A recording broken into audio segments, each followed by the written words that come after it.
We have a revised agenda.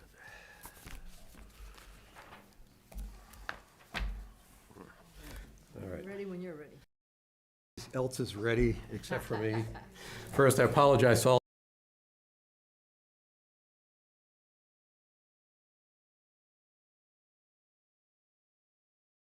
The Medfield Select Board meeting.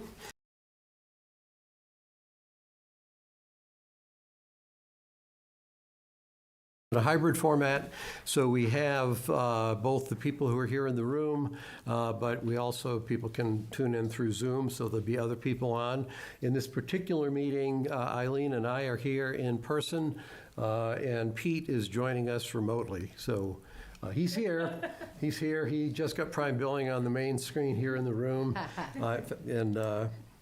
He probably didn't make the mistake about the speaker, because doing it from there, it doesn't matter, I don't think, whether the speaker's on or not. But anyway, so there's 3 of us here, but only 2 of us physically present. For anybody who is here for the first time, if you're speaking, first we'll ask you to identify who you are and what your address is for purposes of taking the minutes and making sure people know who is that's actually up.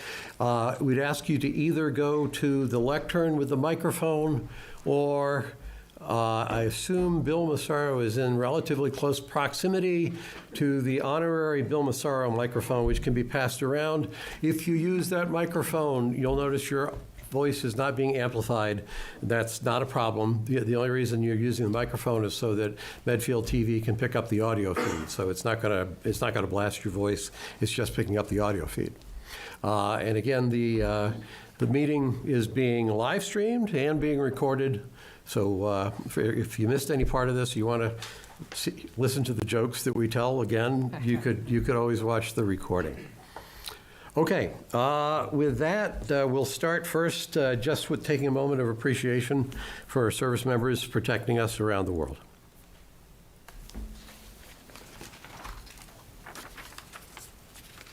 Thank you. And our first appointment is Deputy Police Chief Barry McGrath to provide a police department update. You should have started this with him, and I could have just come in a little bit later on. That would have been okay.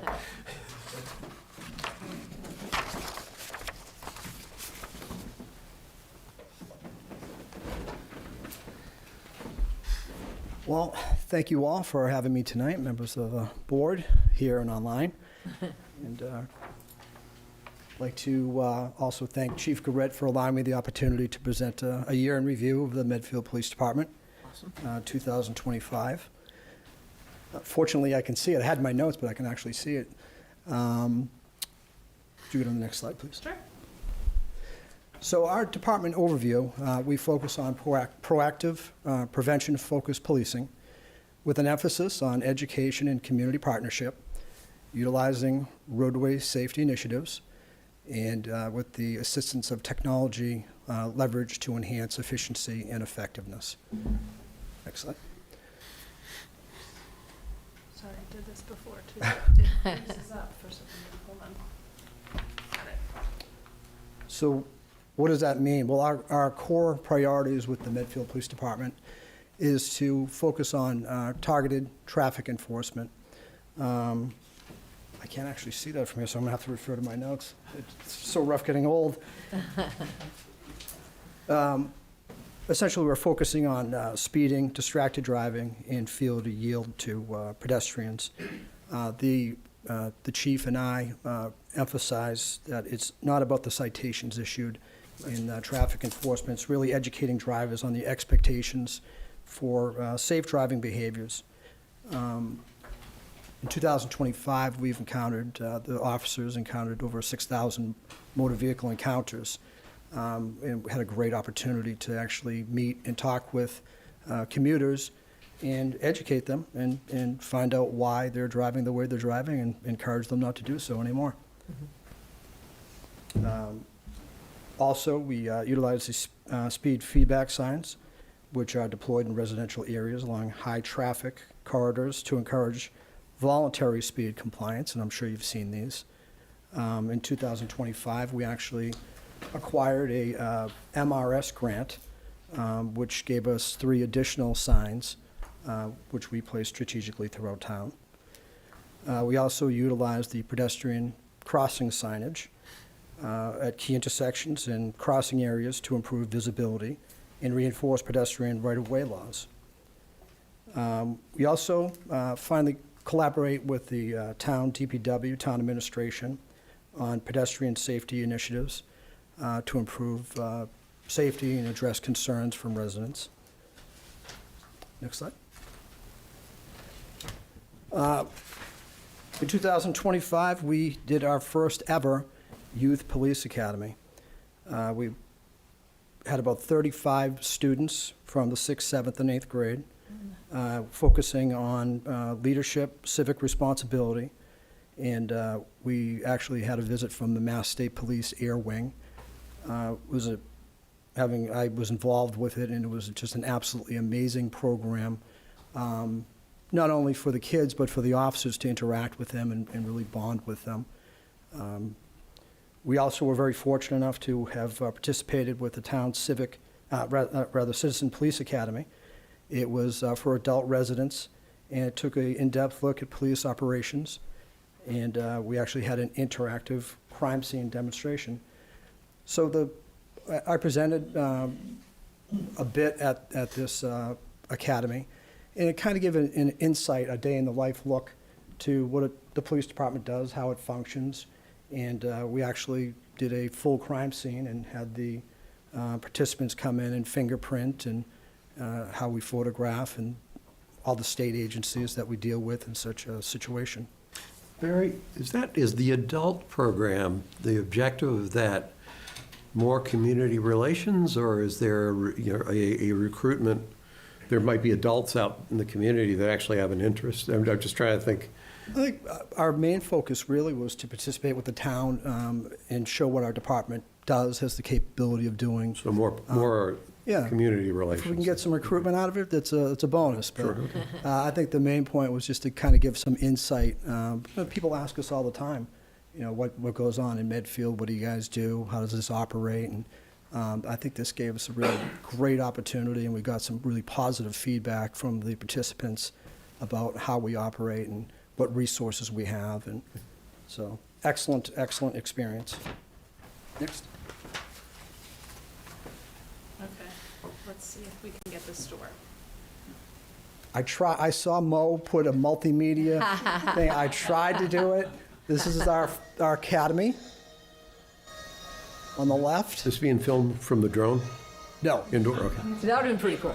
an iPhone.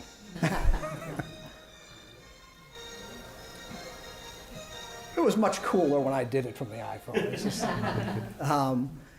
that's our youth academy, as I mentioned. They filed in and had all their spots ready for them. On the right side of the screen is our citizen engagement programs, and which include Youth Academy, Toys for Tots, Festival of Lights, Coffee with a Cop, bike patrols. We really tried to make an effort to get out there and engage with the community. And I think the response we have from the residents and the officers is overwhelmingly positive. Next.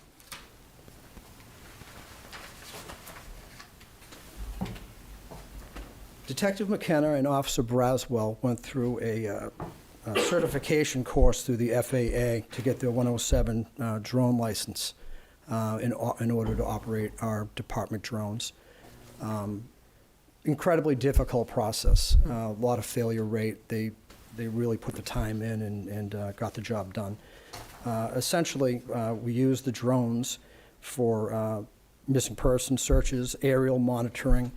For instance, like Medfield Day, we had the drone up. We were able to, instantly monitor traffic and focus in on any type of an incident and get that information immediately back to the troops on the ground.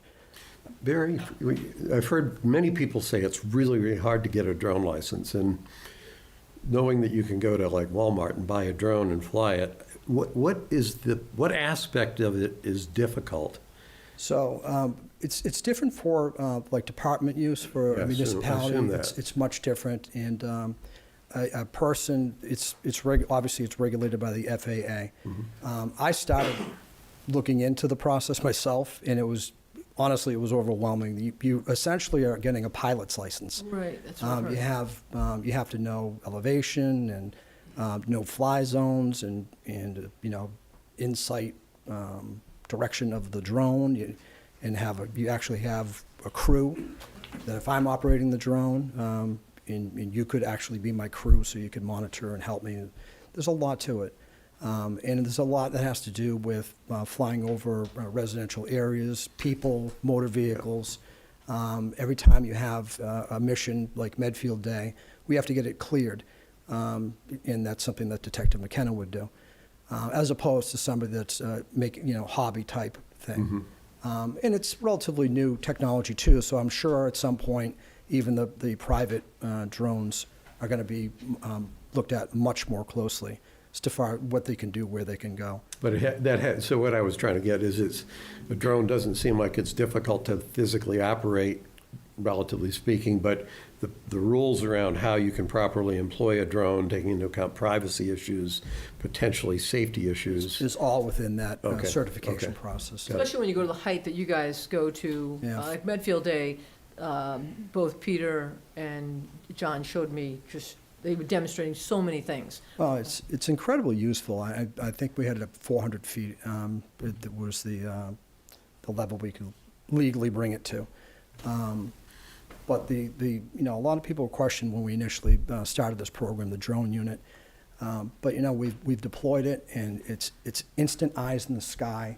In the old days, we used to call the Mass State Police Air Wing, and say, hey, we have a car crash. There's nobody around. Can you And they would say, geez, it's going to take us an hour, 2 hours to get out there. These drones, we can get out, as quickly as the officer can get from the station to the scene. They have infrared capability. They're used not only for missing persons, but to assist other communities with hostage situations, barricaded subjects, which we've done successfully. We actually had our drone at the front door distracting a hostage situation while the SWAT team were evacuating them out the back. It's absolutely amazing technology. I think we're very lucky to have it. The smaller drone we've utilized for, and that's in the next slide. We have utilized both drones, but the smaller drone.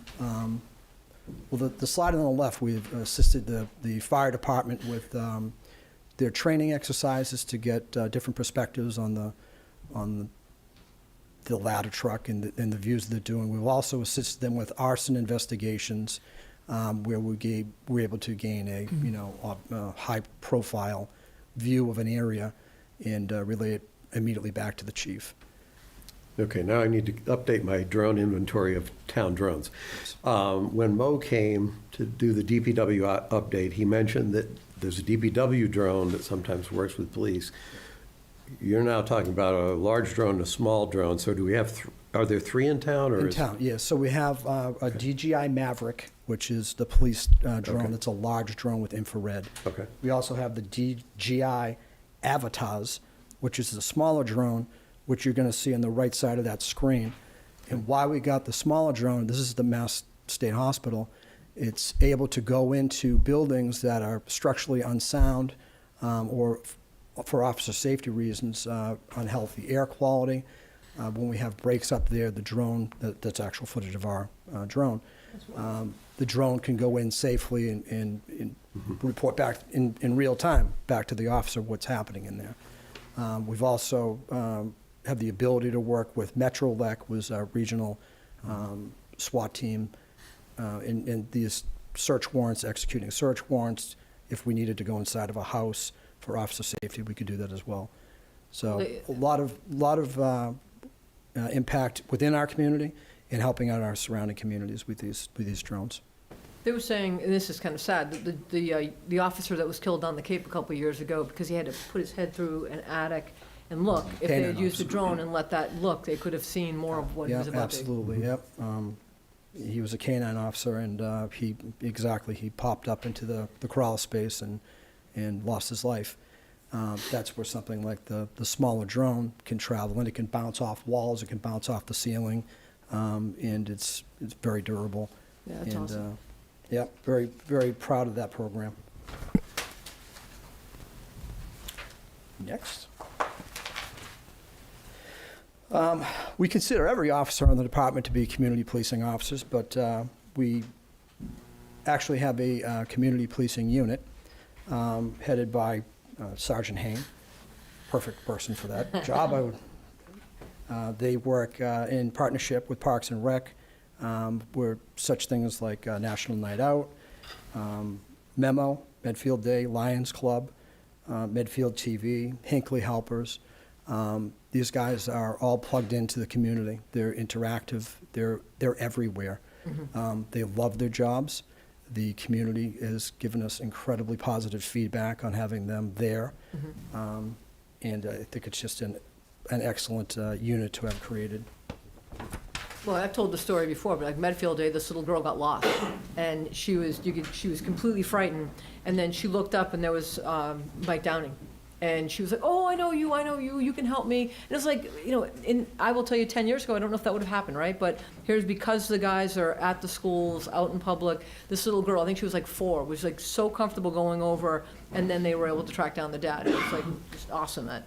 Well, not part of the presentation, but I have to say that the chief and I have really fostered community, and we've got a lot of great people on the job now that absolutely love going out and interacting. Yep. They love the response that they get from the people, and they just love doing the job. Yep. And I think that'll be evident in our next slide. This is just some other examples of community policing and outreach. On the right, you'll see the Pink Patch Project for breast cancer awareness. This is actually a drone. This was taken at Bourne at the Rotary, and it's all police officers from all the surrounding communities that do parades and raise money for breast cancer awareness. That's led by Detective McKenna, who does an amazing job and is heavily invested into that. On the left side of the screen, you see just Officer Downing, as you just mentioned, the Youth Academy, Sergeant Hain. These are guys that love their jobs and love being a part of this unit. Next slide. This is just something I put together just to illustrate some of the community policing events that we've done just over the last year. I won't bore you with reading everything there, but the all-night graduation party, our mountain bike patrols, which is a new unit. I'm sure you've seen them around town. Coffee with a Cop, we've done at Starbucks. Many events at the Council on Aging. The Walk Bike to School, Festival of Lights, Halloween night candy distribution when Officer Downing wore a cowboy hat and made it an incredible impact. Lions Club, Little League, it just goes on. We are heavily invested in our community. That's awesome. Next. Staffing. So in 2025, we took on 2 lateral transfers from other departments with very specialized training of great value to our department. And the chief and I are proud to say that this year brings us to full staffing. Awesome. So the persons that we brought over here, we're fortunate to have them. Their other departments spent thousands of dollars on training them. We are now very fortunate to have not only them, but all of their training and experience that comes along with that. And we're putting that to good use. Next slide. The chief came up with a great program, a career development program. And what we do is we sat down with just about every member of the department, asked them what their interests were, and how we could get them to where they want to be. Out of that, we created detective sergeant assignment, detective assignment, court prosecutor assignment, school resource officer. We've have several people that are interested in it. We've rotated some SROs in there. Mm-hmm.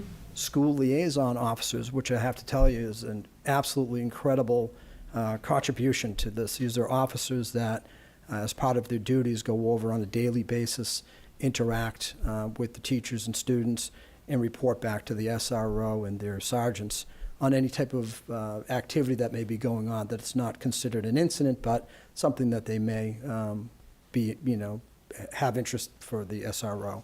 How are those two school roles, how are they related? I didn't realize we had divided them into two. Well, it's independent of each other. The school resource officer is dedicated to the schools, but then we had officers that said, hey, we actually like going over and interacting.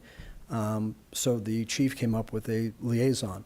So each school has a liaison officer that goes over and just intermingles during the day. Basically just shows up and has lunches, talks, is a familiar face, Yeah. in addition to the From an school objective, from an objective of the role, I can understand, certainly that lets more officers go over there and interact, so that makes sense, but I would assume that's to build the relationship with the younger part. Oh, absolutely. Like, I think Peter's assigned to, Peter Braswell's, I see Dale and Mike is So- more, it's like there's officers, I've happened to have been there when there's been there at the school, and Yeah. it's just getting the face in front of them, and engaging, and So that Yeah. part I kind of intuitively get. Yep. But then let me try it a different way. What does a school resource officer do that's different from that, from an objective standpoint? Sure. The school resource officer is assigned to the schools as its primary function. To do what? The school resource officer? Yeah.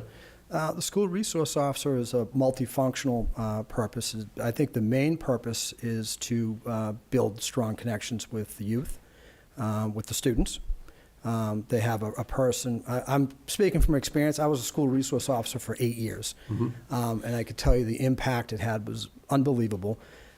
You could say, hey, there was a blue car that went down the street last night at 5 p.m. and was going pretty fast. I would know who it was and be able to help, bring that person in, and had a great connection with the schools, the students. They were able to report to me directly anything, because I was there. I was always there, so they felt comfortable with me, and they were able to report any type of incidents at home or any crimes that they have witnessed, or parties that may be coming in the future. I was immediately present where they could connect with me, and it was a trust-building exercise. So let me try to answer my own question, see if I'm Sure. understanding that the right way. The school resource officer, beyond the liaison building that I would suggest the school liaison officers also want to do, is embedded and more deeply understands a particular school and has a more formal expectation that they would know the students in the school and the community of students in a way. I could be over-explaining this, but the basic premise is, if you're on the shift today, you have your school resource officer who does the school. That's all he does. But you're on the shift patrolling, and for a half an hour or for 20 minutes here and there, you're going to stop over to Dale Street and just say hi and make connections. But your primary function's patrol. But, okay, and then I'm just literally trying to understand what gets achieved.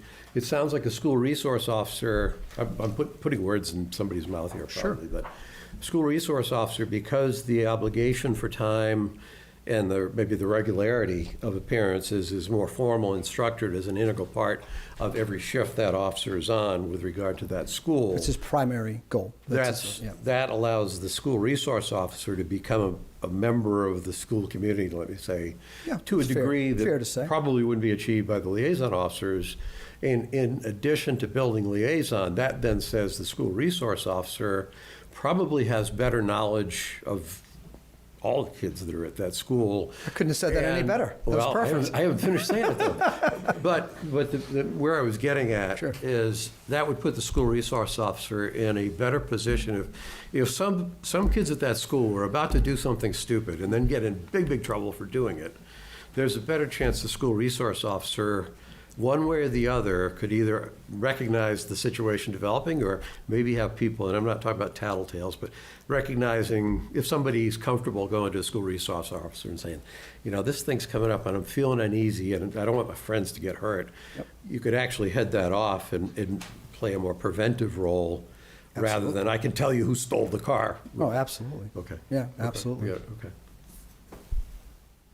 Chris, I was just say, isn't the SRO primarily at the high school?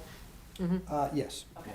that's because they're more creative at getting in trouble. Whereas the liaison At least I was. spread out to the other people. We also have a civil affairs officer, evidence officer, community policing unit, as I mentioned, and the Metrolec mountain bike unit also created. Next. The end. All right, well, this is fabulous. You know, I love the department. I just went down with my furry friend the other day and had a chance to meet with Nova, and you guys have just done a fantastic job. I mean, to hear that tonight you're fully staffed, and when I've been on the board now for going on 5 years, and that was not the case before. And just to give people time to fulfill their plan. You know, you'd love to be able to change things overnight, but sometimes it takes time and it takes well thought out hires, and, you know, even your hire coming on board with the connections that you have and bringing in the various officers, I just say kudos and thank you so much. I mean, you guys, Appreciate it. Thank you. what you're doing for the town and being out there and engaging and hear more and more. Like, I've had a couple of neighbors get pulled over, right?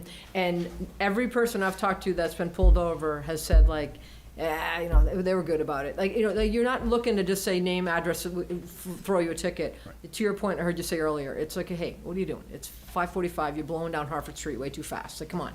And it's the, yeah, I know, I'm an idiot, I'm in a hurry. But, like, even this one guy got pulled over the next day, and the officer that pulled him over, he was like, come on. And like he said right then and there, it's just, he could tell, like, the officers had the right attitude, and then from that point forward, he was like, yeah, I get the message. There's no reason for me to be flying down Hartford Street.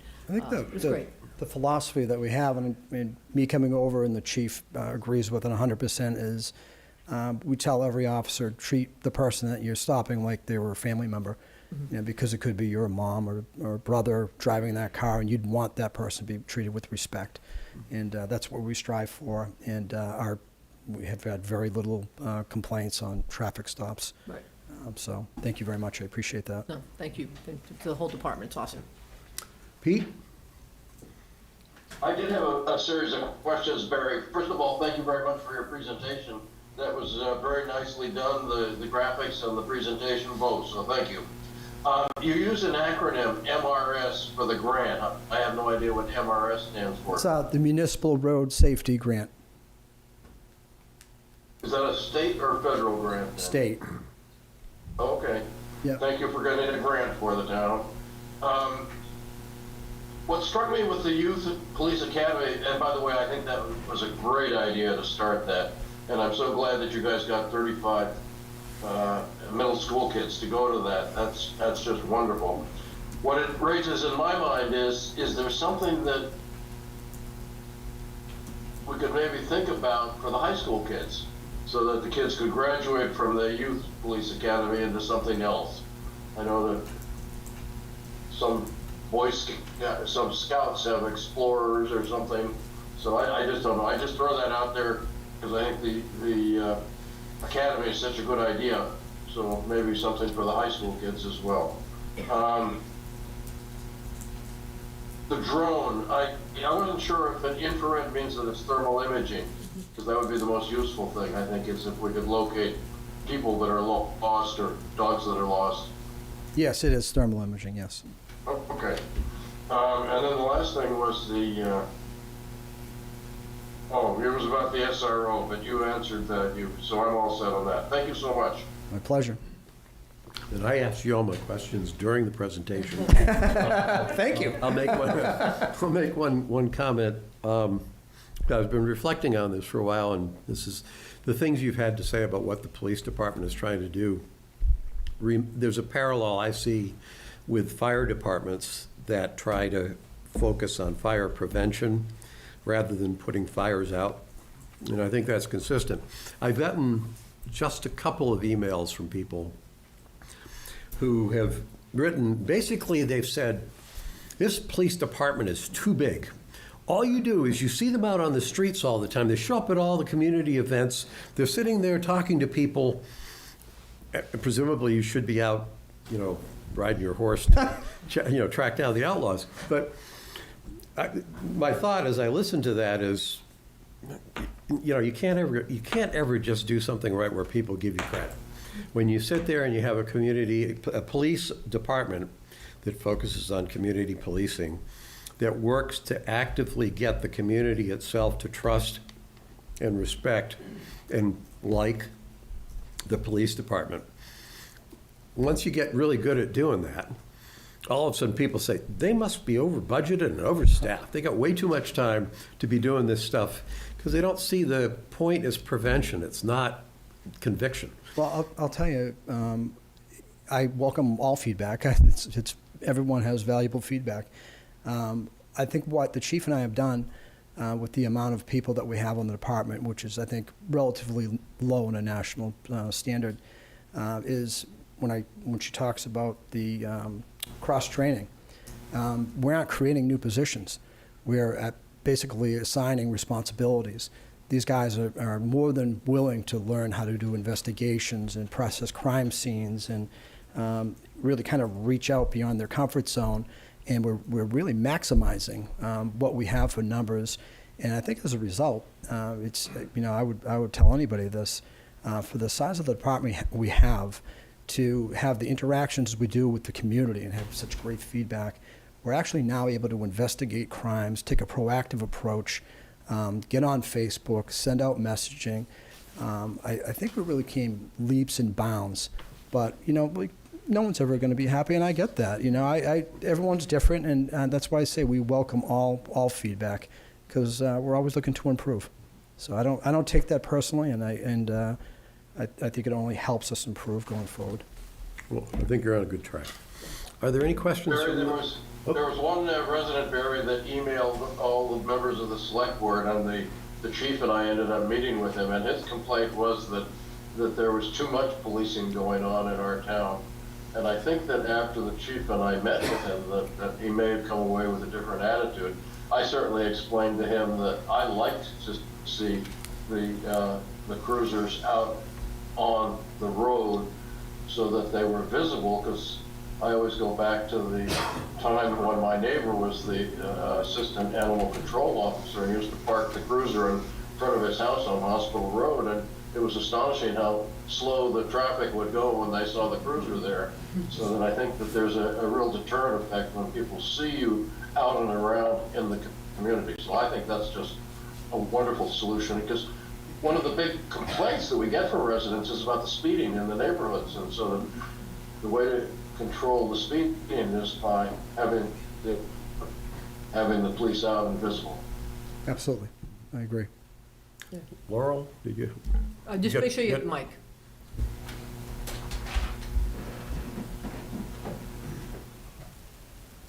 Laurel Scotty, 10 Green Street. I think you said there were 6,000 traffic interjections or stop. How many tickets were issued? So out of the 6,000 motor vehicle encounters we had, we issued 3,800 citations. But just to clarify, those aren't all money citations. Those include money citations. They include written warnings. So if I stop you for the first time and say, hey, you really got to slow it down. And you say, okay, thank you. And then 2 days later, you're coming down the street, and I say, hey, listen, this is our second time. I'm giving you a written warning now. And you say, great. And then 3 days later, you come down. Now I'm giving you an actual money fine. Because I feel like and this is the chief's philosophy since day one, is to educate and then enforce. So we're not looking to generate revenue out here. We want to build relationships with people that we're stopping in the community. We don't want to hurt anybody. So we're educating them. We're giving them a couple of chances to correct the behavior. If they can't correct the behavior, the last resort is a money fine. So that's. You said no difficult questions. Wait a minute, let me check my notes. I don't know off the top of my head. I'd have to. Percentage, would you say? I would say the majority are out of town. Our residents don't speed that much.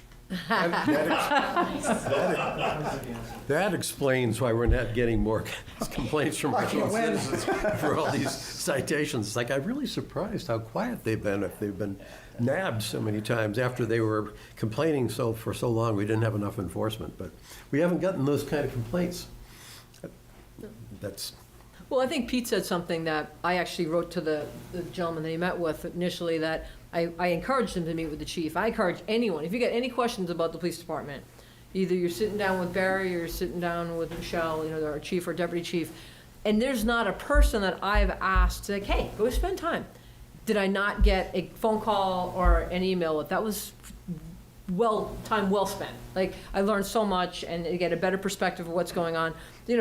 So many people just read whatever's typed on Facebook, which you're not going to find me on there, and they, because I read it, it's true. It's like, no, you know what? Go right to the source, and you'll be amazed in what you can learn firsthand, and maybe correct anybody that's got a little bit of data that they've run off and now made kind of wild statements that are not accurate. Well, while I have the podium, I'll say this. We work for you guys. We work for the residents. My door is open all the time. I invite so many people to come have coffee with me. Well, I'll meet you anywhere. Right. I like the feedback, and I legitimately want to help people with whatever they have issues with. So my door, and the chief feels the same way. My door is open all the time. I will sit down, and we will come away with a solution, one way or the other. Awesome. Chris Potts, one more question. remember, you And already this will you not already asked stump the you. hard- Okay. Is there a date for the Citizens Academy? For another one? Or was one actually held? The Citizens Academy is we contribute to the Citizens Academy, but it's actually run through the. Oh, it's yours. Okay, so it's not a specific police one. Yes, Okay, it got was it. the one day for the police department. Got it. Yeah. Okay, that's where I was confused. Thank you. Anyone else? It's not, whoa, there is. Yes. Is it on? Dick Judge, 8 Juniper. We couldn't have a better spokesperson for the police department than yourself, Barry. Thank you so much. You put people at ease, and you correct a lot of inconsistencies with what's going on the street. People hear a lot of sirens. They think that we're under some kind of attack, whatnot. But you answered my questions directly, especially my kidding about introducing the police department to the citizens by having them pulled over, right? So that aside, you do a fantastic job, and we're lucky to have you. Thanks. Thank you. I appreciate that very much. I have to say, I've been here for 3 years, and I bring my own style, but a lot of the success is under the mentorship of the chief. Almost all of these policies and programs that I've listed here tonight are the brainchild of the chief, and I'm just the guy that makes it happen. But she's an incredible leader, and she has mentored me in a way that I'm able to go out and do the things and interact, which in the capacity that I do, even being here tonight, is unusual for a deputy chief, but she's giving me this opportunity to forward my career. So thank you so much, Dick, I appreciate that. But I really have to share in the credit with the chief. Barry, I agree that you are just an excellent spokesperson for the Medfield Police, but I think that the chief is just a superb spokesman for the police as well. I agree. Any other questions? Thank you very so much, much. Barry. All right. All right. Thank you.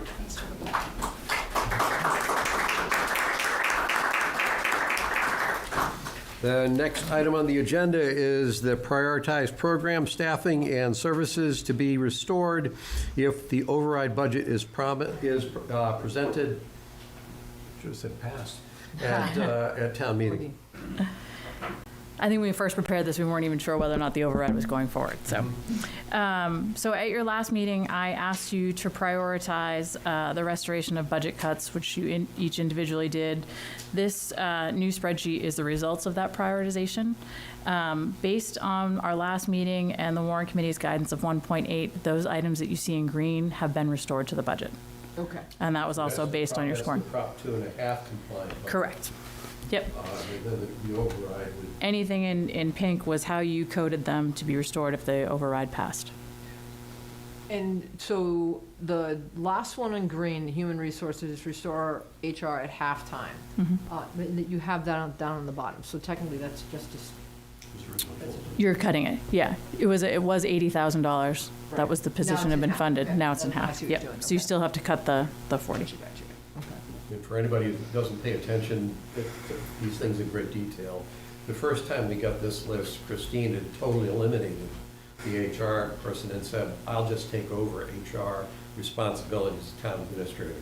I was absolutely opposed to having our town administrator have to be the HR person as well. And we got to Christine saying, I think I can do it with a half-time HR. So if anybody's got a problem with that one, come talk to me. There's just no way we should divert the town administrator to become the HR manager for the town departments. Right. So I appreciate her bravery in being willing to do it. It's only fair if I'm asking all of my departments to produce cuts, then the town administrator's office should produce cuts as well. So the warrant committee is looking for a vote on this going forward so that they are, as they start preparing the scenarios for the override, they will know what your prioritization list for restoration is. Okay. So moved. Well, so there's two that I after doing what we did 2 weeks ago, and then I've come in and I've had some meetings. So the one I am a little concerned about, just understanding what's going on with the state hospital development, the Rose Bay development, Plain Street, and some other things that are going on in town. Knowing that there is no one to support the land use department, because I know the person that's there left a couple of months ago. I think I had that as a 4 last go around. I would put that as a 2, so if there's something if there's a way to get, just knowing all the activity that's going on. And then looking over some of the community events, and I'm not saying it has to be fully restored, but even the police department, the reduction in overtime budget for the staff community events, which people just saw in Barry's presentation, the many events that they do, and they might not be able to do to the full extent if they reduce the budget. So that was one I would have bumped up to a 2 as well. And I think I had it, if I go to my other tab, I had that as, where did I have that?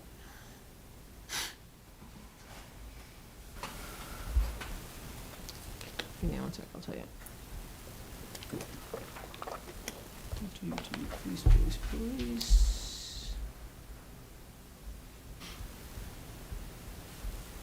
I think that I had that as a 6, not realizing all the things that would have been impacted. But other than that, all the ones that are on the sheet, I won't be pushing back on all the ones down towards the bottom.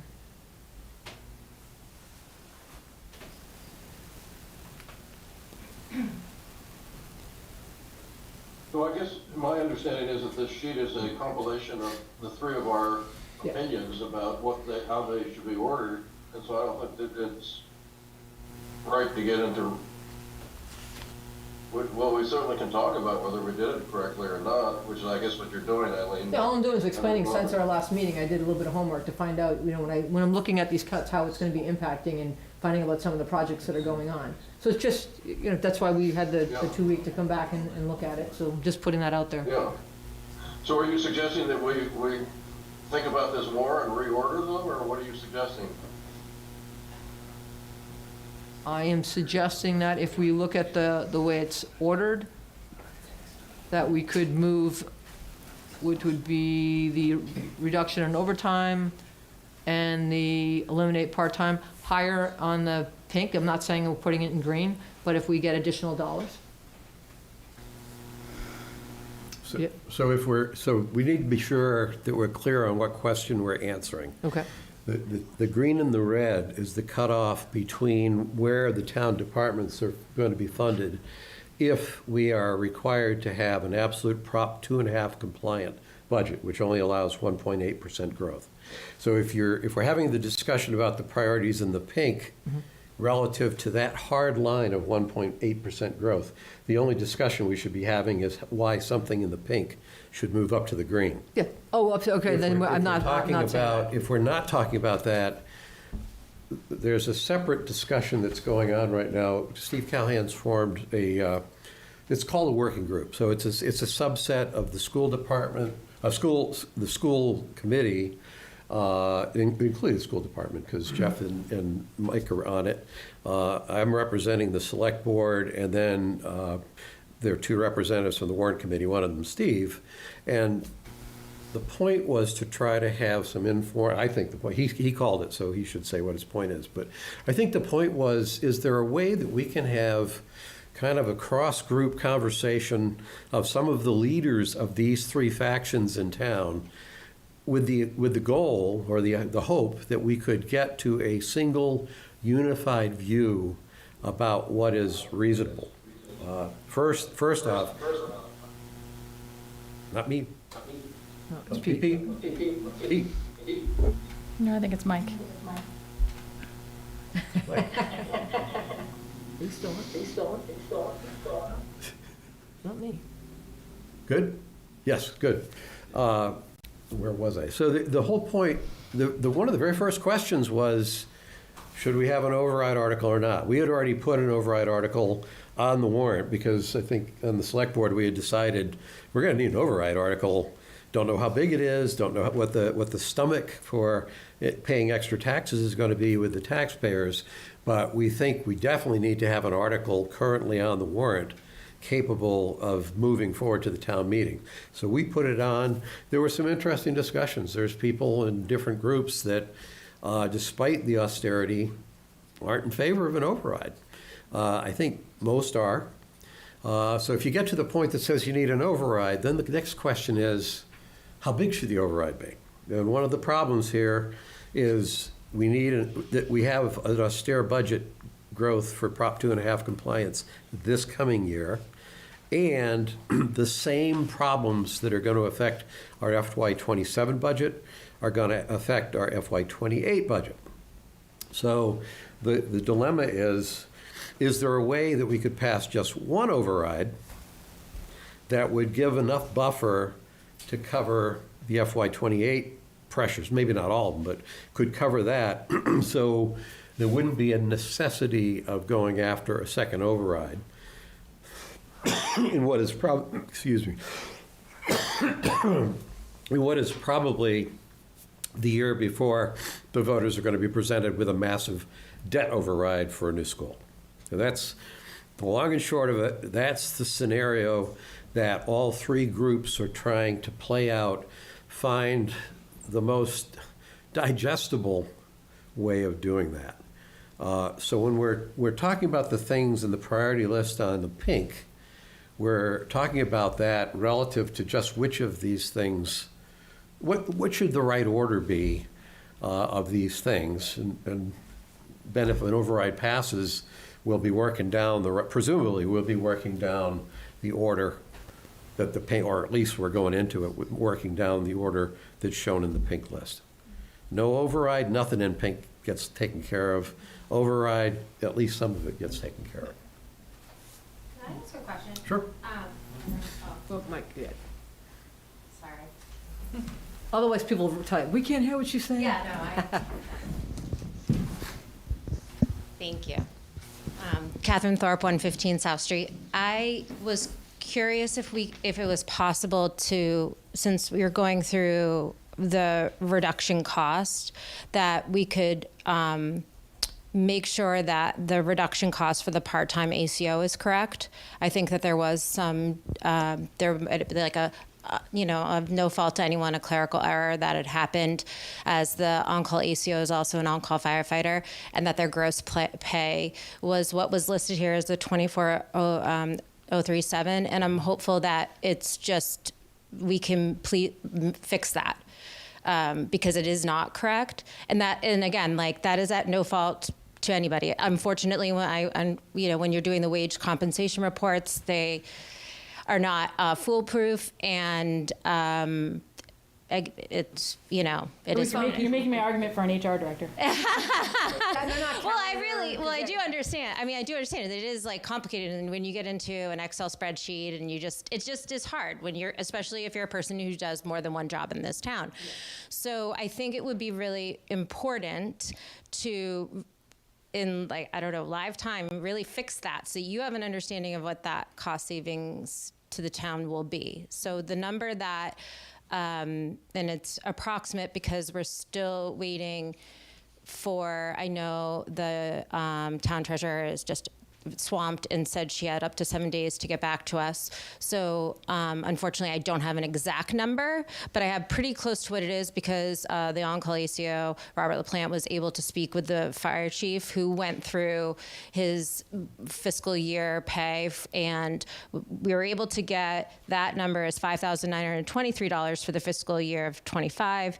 So this is, again, approximate, probably within, like, I would guesstimate like $500, but it's what the ACO makes, the on-call ACO makes is $18,114. If I took the 24,037 minus the fire pay that the fire chief went through, that's the number I get. And again, I'm not asked that's an approximate number, but I think it's important that we really make that right. Again, no fault to anyone, it happens, but I think it's just that.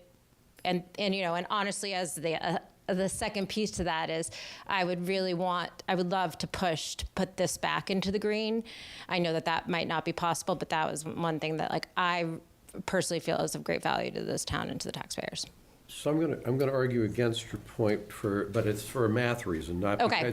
That's fair. I was an art history major, if you're from everything I've heard so far, the $24,000 number sounds like it's approximately $6,000 too high for the reduction it's claiming for the weekend ACO.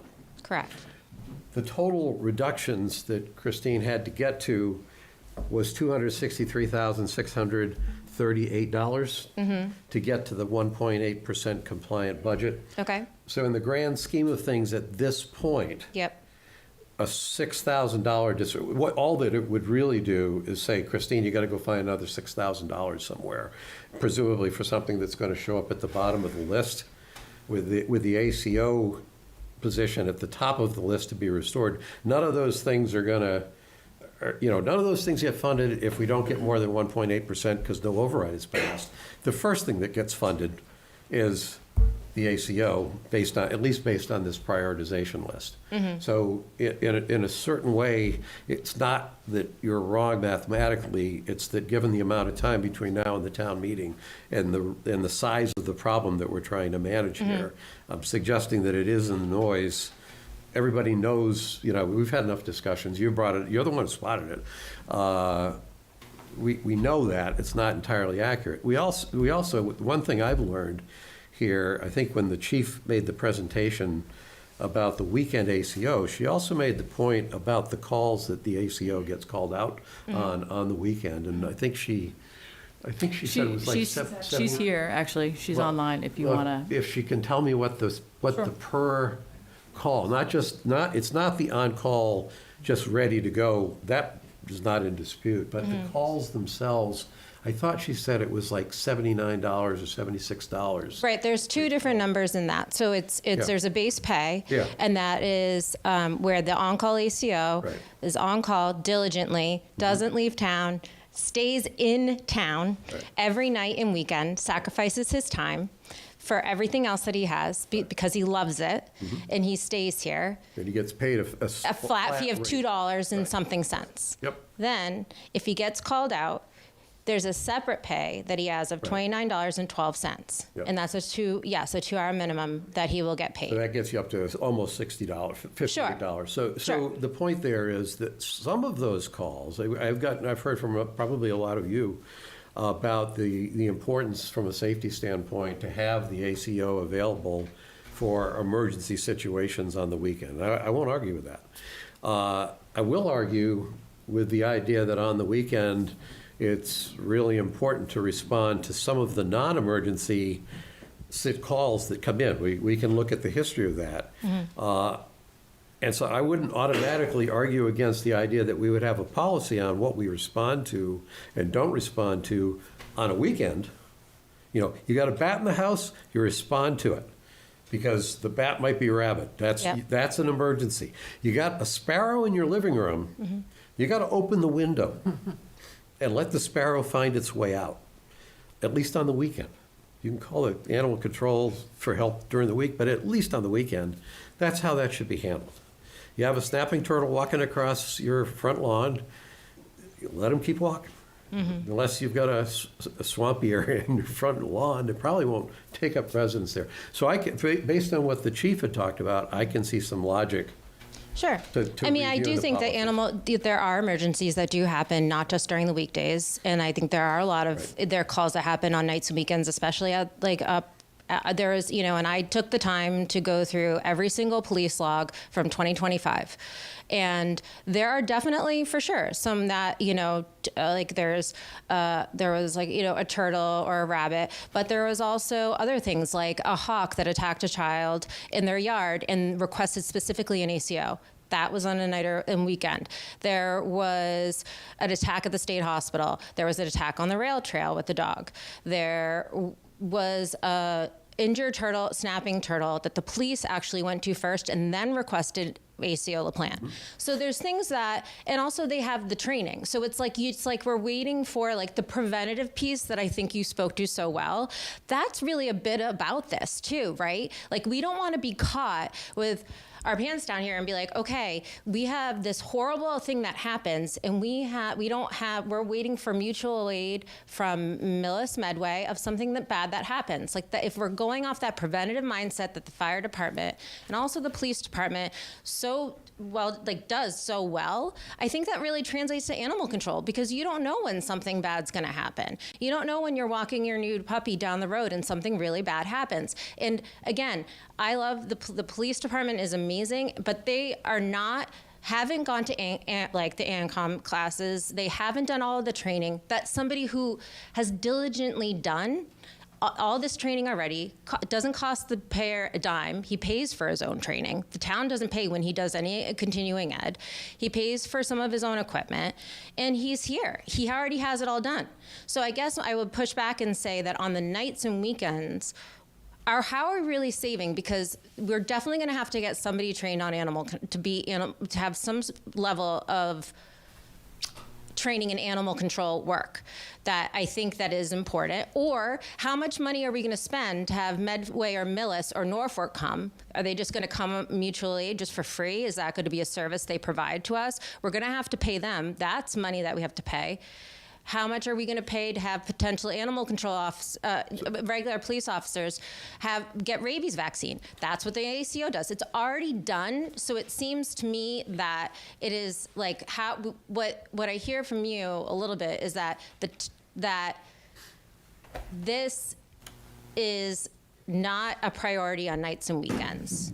That's somewhat of what I might be I guess I'm hearing. And if that's the case, then I don't think you have. Well, you're saying like some calls are not as important as other calls, and absolutely. And the same I could say about some police calls are not as important as other calls, like use in the woods, GOA, or other things. Like you still go. Because you know what, there was a call that the on-call ACO went to for a mouse in a house, which turned into a raccoon, which then turned into the kids living in as a mandated reporter, dogs there, feces everywhere, and it became a situation that he was a mandated reporter. It started as a mouse call that ended up into something that was actually much more serious. And again, in the grand scheme of things, I recognize that this is the priority level, but I'm saying that I think this town really values this role, especially as who this person, the role the person does, and that they really care deeply. This isn't about the money for the ACO Robert LaPlante. He has lived in this town his whole life. He is third generation Medfield. His grandfather served in World War II, decided to buy a home here in this town. I really want to say this. I'm going to stop you right here. We're having a discussion about a position of a weekend ACO. This is not a discussion, should we ensure that a budget is in place for any particular person. If the argument here is we need to spend this money not because the position is necessary, but because the guy filling that position is a really good guy. No, that's not what I'm saying. I'm saying the what I'm hearing. position. I am also want to acknowledge though that well, it's twofold. He's the heartbeat of this town. He's what this town is made of, and I will say it. We've been here. We're celebrating 375. It's on the people like the LaPlante family that we should be thanking for what this town is today, for their whole family. And that's as an aside. But as an aside from that, I can say that if I want. That's my. I thank you for giving me the time to say it. But aside from that, completely. I have gone through, this is not just a turtle catcher. He is more than a turtle catcher. And we need to value him as such for this town. Because God forbid something really bad happen, God forbid somebody get hurt, God forbid a police officer get bit who's not properly trained. You have to somebody has to explain how this is actually going to really save the town, because no matter how you slice it, come this new year, you're going to have to put money into something. On nights and weekends. You're gonna have to be putting money into, somebody's gonna have to get some training that you're gonna have to spend money on. Somebody out of town is gonna get paid, or you're gonna be paying more overtime for the daytime ACO. So there's gonna still be money being spent. So my point, which I don't think came across very well, is even if the position gets, I wasn't arguing against not funding the position. Mm-hmm. I was saying that given the budget pressures we are under, Mm-hmm.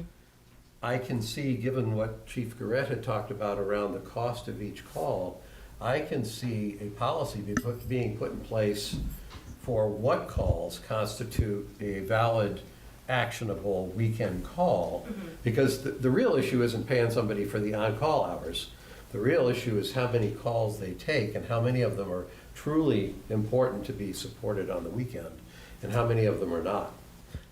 So what I'm getting at is I want to go after the ones that are, if you took the full list of all the calls, you said, well, this is important, this one's kind of silly, that one's kind of silly. I'm trying to get rid of all the silly ones.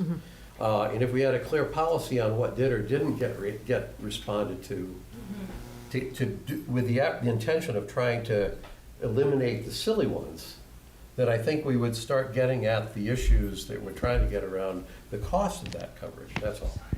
Yeah, how do you determine what's silly? But I think the. A bird in the house, it'll have to be a debate. A bird in the house, yes. A bat in the house, no, that's important. Look, okay, to speak. Go ahead, Jeff. Sure. So you love numbers, so let's talk about some numbers. But first I want to say, looking at this after that last meeting, why is this even on this list? Why is it even being considered to be cut, considering, one, we have bigger fish to fry, but two, the value in this proposition to have an ACO is blatantly obvious. So all you have to do is let me give you challenged me last time to, hey, what would you cut? Well, I'm not going to cut anything, but I'll tell you what we could pull back on quite a bit in this town, right? So let me handle the first question about the cost of an ACO, right? So police overtime in Massachusetts runs between $70 and $90 per hour. A lot of this ACO, these ACO calls would be overtime or calling an officer off the beat. I want to save the chief some money here, and keep the cops on the beat, not responding to call about a dog running loose, okay?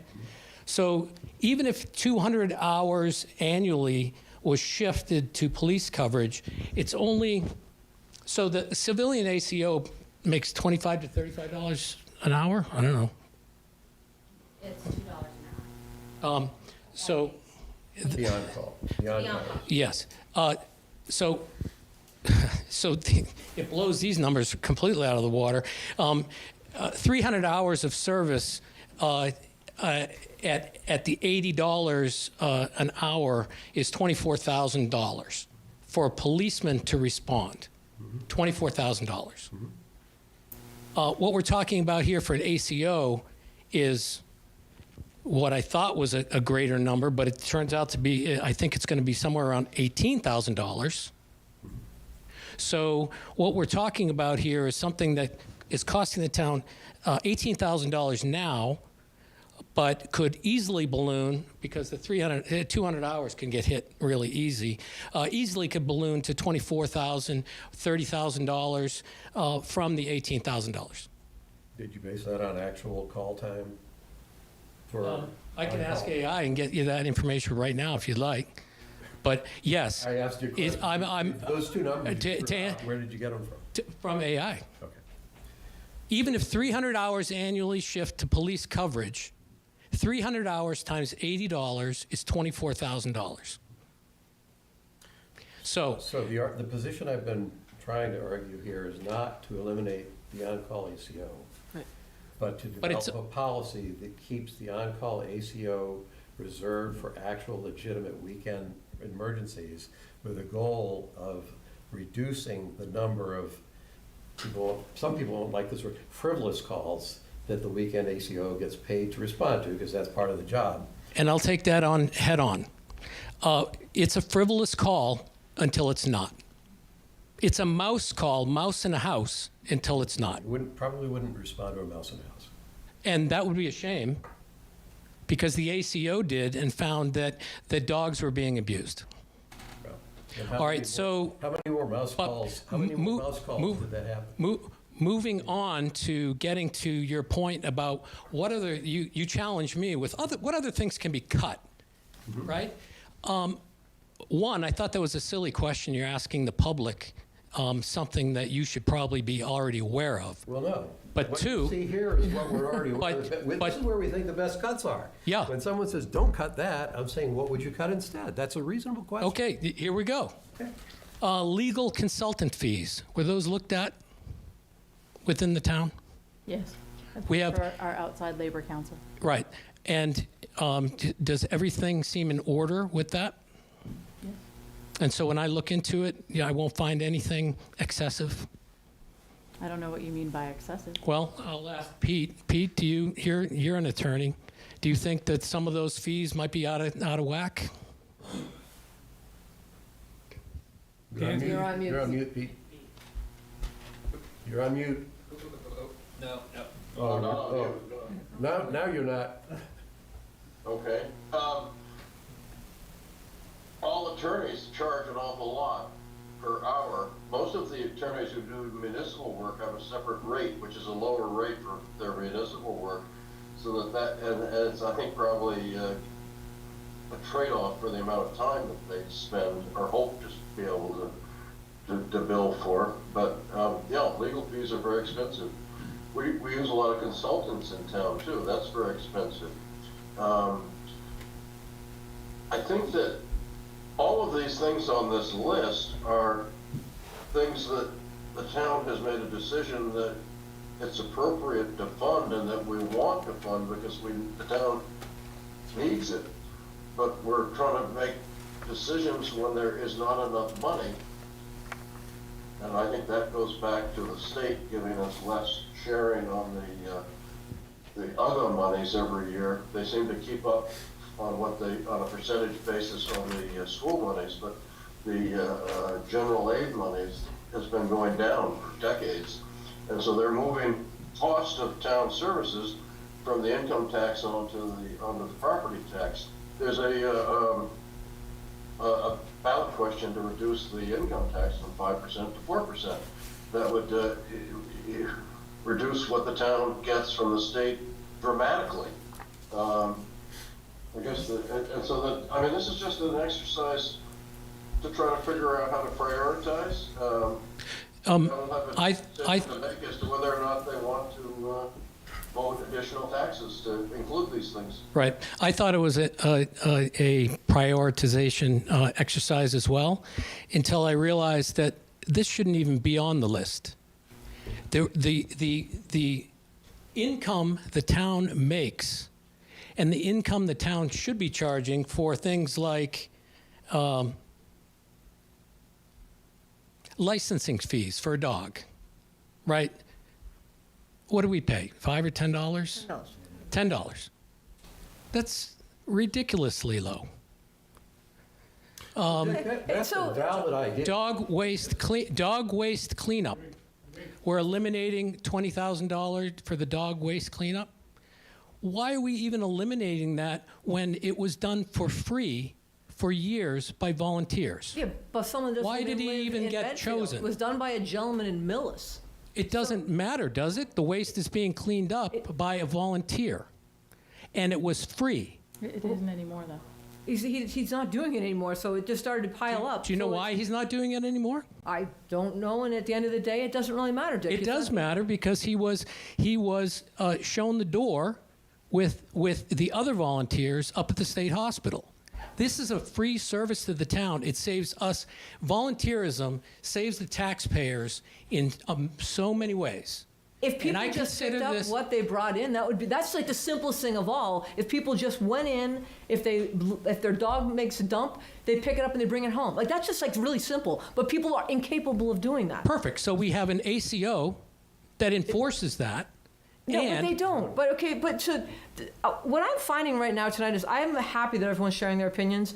We are given a task of trying to figure out how to make this town work. The greatest thing right now is go to town meeting, vote an override, and this becomes a non-issue. But if people don't go to town meeting and they say, no way, I don't want my taxes going up, we have the hard decision to figure out what do we keep, what can't we keep. We know we're not going to make everybody happy. I sit in this chair and I was just saying to the chief today, I didn't do this as a popularity contest. I wanted to come and try to contribute my time to the town. I'm sitting here, there's a lot more that I know sitting in this chair than all of you in the room, right? And if you want to learn about this, run for select board, learn about stuff behind the scenes that goes on that you're not all aware of. And we have to make decisions. We're not airing anything that doesn't need to be aired. We're making decisions. If you like them, great. If you don't, we're hearing you. And if things can be changed, we know we'll try to. But we're not going to make everybody happy. And it's unfortunate. I'm going to suggest a change. And the change would be, in my mind, at least, if the warrant is going to be opened up again, that this position be restored, because the numbers make sense. It's not that simple as we have amount of money that we have to commit to the warrant. Guess what? It is that simple when you look at the other Which one are you things. taking off the green? That's what we'd like to know. That's a really simple question. Remove something from the green, and that gets slid in there. But we have to try to get to a certain sum of money to meet so if we don't have an override, the budget that we've laid out is, because we have to have a budget for this town to operate, right? If nobody passes the budget at annual town meeting, what happens July 1st? So I was in your position. Yep. I know what you're going through, and I understand completely that when you say you don't know what I know. Right. I get it. Right. But I do know that $18,000 isn't going to break the bank, but may cause this town a lot of consternation in regards to someone has a raccoon. Could it be rabid? Who knows? Whatever. It's in the house. It needs to be removed. They're going to get the answer, call a private company.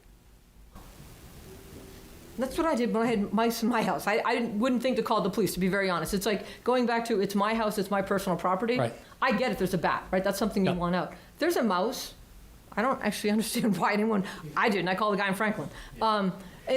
So can we stop talking about mice and turtles? Because really, an ACO handles dangerous conditions that some of the police force are not trained for. And so when we talk about a liability standpoint, I'm talking about protecting the officers who may not have the training to recognize this or that in an animal. I'm talking about saving the town a ton of money in just one incident. One incident would wash away this $18,000 and put us into the hole. So here's where, if you don't mind me chiming in. I'd like to jump in for a minute, Good. for all of you, because I think the problem is we're trying to achieve a degree of precision about exact numbers and exact priorities, and we're looking at a snapshot of it's a static picture of what's here.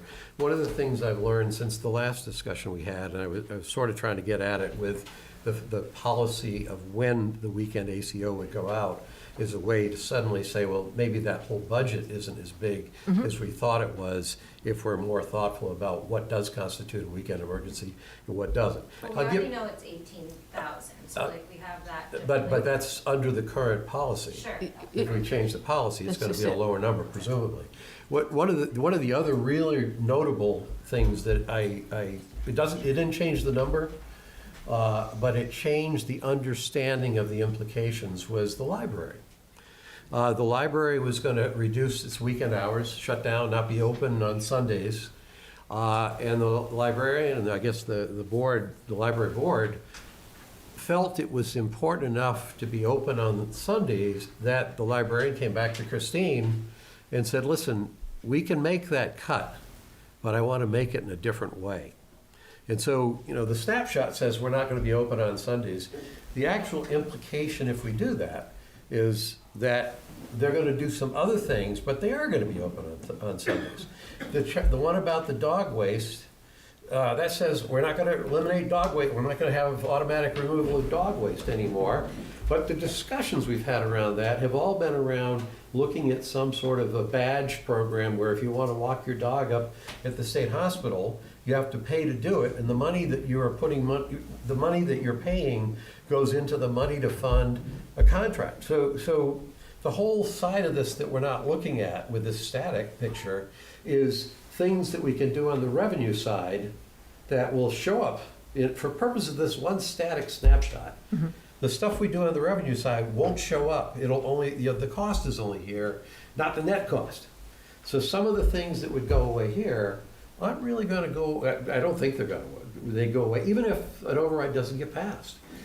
If a micro override gets passed, which is seen in this priority for those who care about the ACO, is the very number one priority to get it across the line, is that one position. So some of the argument about the role that the ACO plays, whether it's weekends or during the week for that matter, being an important role for the town, you really don't have any argument. It happened to be that, the argument was made that maybe on the weekends we can't do that. I remember I had a dead deer in my front yard several years ago. I don't know how it died. It jumped a fence or something, got caught. We came back from a weekend and there's this dead doe under one of our bushes. And I called the highway department because I was just looking to get it removed. It wasn't anything. And they said, okay, well, since it was like on a Friday that I called, they said, or Saturday, they said, we'll send someone out to pick it up on Monday. Well, by Monday, they didn't have to, because we have some dead deer removal that they're volunteers too. We call them coyotes. The deer was gone. 2 days later, there was no deer. So, I understand sometimes things aren't an emergency on a weekend, but it might be something that you want to know, the people need to know they can get help with during the week, during normal hours. So There's a comment from Marion regarding the dog license. I'm not trying to, a comment from Marion, but the dog licensing fee is on point with all of the other towns in the area. It is not low, unless we've got too many dogs and we want to supply and demand. We could always go to a higher fee. If there's no legal restriction on the size of the fee, I can. The fact There that is. There absolutely is on fees. Okay. There need to be a reasonable relationship between the fee and the service being provided. So we might be able to work a somewhat convoluted argument that to the extent the ACOs on the weekends are responding to dog issues, you might have an argument to decide you want to be a leader in. Recording stopped. Oh, You didn't like my idea? Oh, Recording in progress. okay. That was me. Oh, okay. You didn't like my idea. Sorry. So, my point isn't to argue specific points and specific positions, but understand the context of what we're doing here. It's a snapshot. Yeah. And I don't think the majority of warrant committee, school committee, and select board believe that we should go into the town meeting with absolutely no override article. The dilemma we really have right now is how big an override article do we need? And that's a story to be continued. So, if we try to nail everything down here, we're just not working with the best of information on what we're really going to deal with. Laura? Oh, Chris has got Yeah. possessions 9. Yeah, sorry. Response to Kershaw. The only comment I want to make quickly has to do with what you guys said yourselves on how you were going to handle this at this meeting, because like at the warrant committee meeting, I was there for that marathon meeting. Christina made a point of that nobody had voted on this yet. Right. Like, No, That's tonight. absolutely. Great. So, and that includes the green area. So I just want to make sure that it's clear that just because that came forward, and what was also stated was, and I saw it at your own meeting, and Christine mentioned it at the warrant committee meeting, there was not a whole lot of there wasn't necessarily agreement on everything. You guys kind of bantered back and forth about what you thought were priorities. I think Christine took her best guess at what. Well, no, I didn't, I actually, it wasn't a guess. They're monetarily ranked based on I how sent in a they rank spreadsheet them. that ranked 1 to 10, and then, But it wasn't but what I'm saying They is, have not voted on and it that's yet. what tonight is, so that's that number that came The in. chief is asking to speak. They're all I good. had the mic then, Chris took it, so I'd like to go. Well, I'll pass it If back. we're gonna go to if we're gonna have multiple comments from the public, let's let Chief Garrett speak first. I'm assuming she wants to add something. Hi, good evening, everybody. So the first thing I wanted to say is that I can appreciate that this is a difficult conversation to have. I started at the warrant committee by saying this. We presented a budget that was level service, and then we were asked to make cuts. This unfortunately was an area that we looked at cutting. I know that there has been talk about individual people, and I do understand that there are people behind every cut and every decision, but this is not about one person. It is about the on-call program in its entirety that affects more than one person. The numbers themselves, if I could just clarify for Ms. Thorpe, and I do appreciate that she has a personal relationship and interest in this.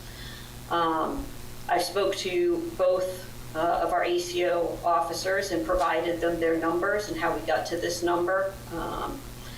The number that Ms. Thorpe is referencing is a yearly salary. That is not how we do our budget. Our budget is done by the fiscal year, and I look at the fiscal year in its entirety. So not just that one officer, but what the on-call service is. The on-call service in 2025 cost the town $28,580.71. That is not inclusive of, and I'm not going to bring up the individual's name, but that is not inclusive of any fire on-call salary. That is paid out of a different budget. So I think some of the confusion is that Ms. Thorpe has mentioned this 24,037 as though it were a salary item. It is actually a line item for the on-call service in its entirety. So I think that that's a clarifying point. The second thing is, anytime we take a look at our systems, we're always going to try and look for efficiencies. I agree that this is a valuable service to the town. I said it to begin with. I think that the community enjoys having this service, and I certainly have heard back from some community members since last week that they do enjoy this service. But I think we have to look at what the service is and then put some guardrails in place to make sure that we're offering it in a cost-efficient, cost-effective way. The reality of it is the majority of our calls come in between 5 and 10 p.m., and we get few after that. And on the weekend, they come in during kind of 9 to 5 hours. I agree that responding for injured animals, animals that are dangerous to the public or sick, should remain a priority. I have actually done a emergency response billing analysis, and if we take our calls over the last 12 months and we separate them into inclusion and exclusion categories, the inclusion categories would be emergencies, injured animals, wildlife trapped in living spaces, and hazardous wildlife removal. We would exclude loose dogs unless attacking, stray cats, deceased animals, or calls where the animal was gone on arrival, and non-emergencies, advice, welfare checks with no findings. If we just do these things and we reduce our on-call from 121 hours a week to 41 hours a week, as I just described, and we look at our operational systems as going to emergency, we reduce our $15,450 a year. We would reduce that down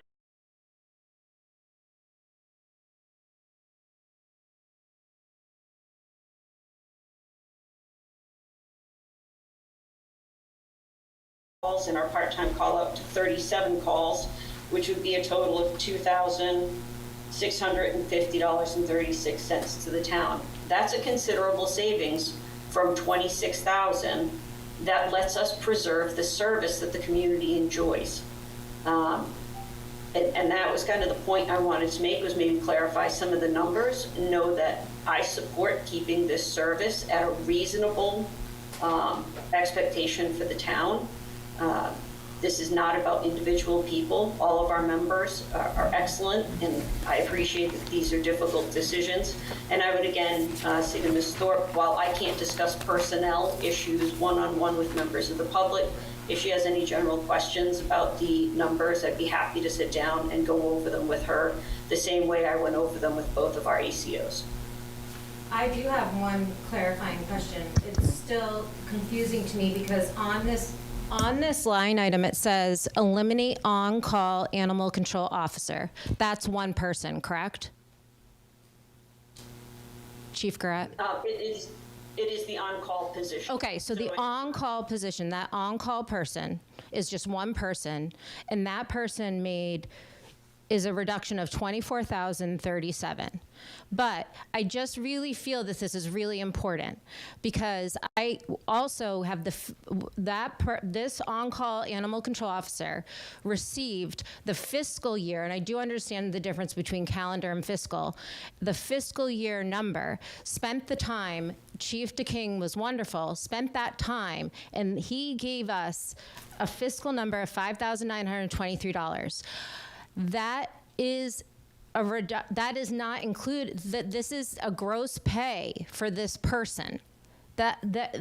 Something's not adding up, and I'm not trying to call anyone out. I'm just saying it's a clerical error, but I think it's important that we get that number right.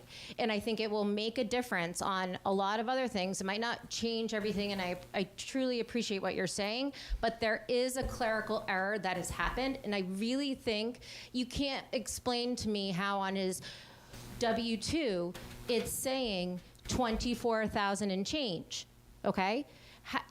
That is for ACO and fire combined. So that's for fire and ACO combined.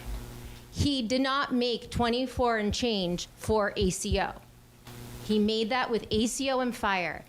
This is not that big of a deal, at no fault to anyone. I'm just asking for it to be clerically changed, and unfortunately, when ACO LaPlante went to ask the town treasurer, she said, I can't give it to you now. I have 7 days to give you that number of what you make for each specifically, even though he was able to get that exact number from Chief DeKing. So when we did the math, I really feel that it's important that we just get that number right so that we're telling the taxpayers the exact number that this individual makes for the town. Let me try to pull lemonade out of the lemons here. There's one thing that Chief, I'll put you on the spot just a little bit here. As I listen to this, actually, Catherine, I understand you want the number right. I actually am surprised you're not arguing more around the verb eliminate.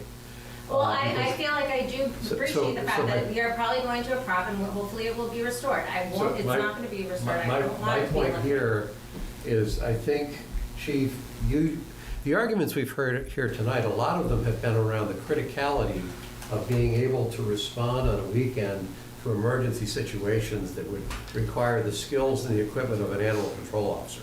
Yes, and I've been arguing that as well. Most people have, if not everybody's been arguing that. Chief, I think I just heard you say, I agree, that the idea of having an animal control officer, a qualified animal control officer, or a qualified officer, one way or the other, either it's got a lot of training for somebody, but a qualified animal control officer available to handle valid, bona fide emergency situations on weekends, you endorse. I think that's what I just heard you say. Is that a fair?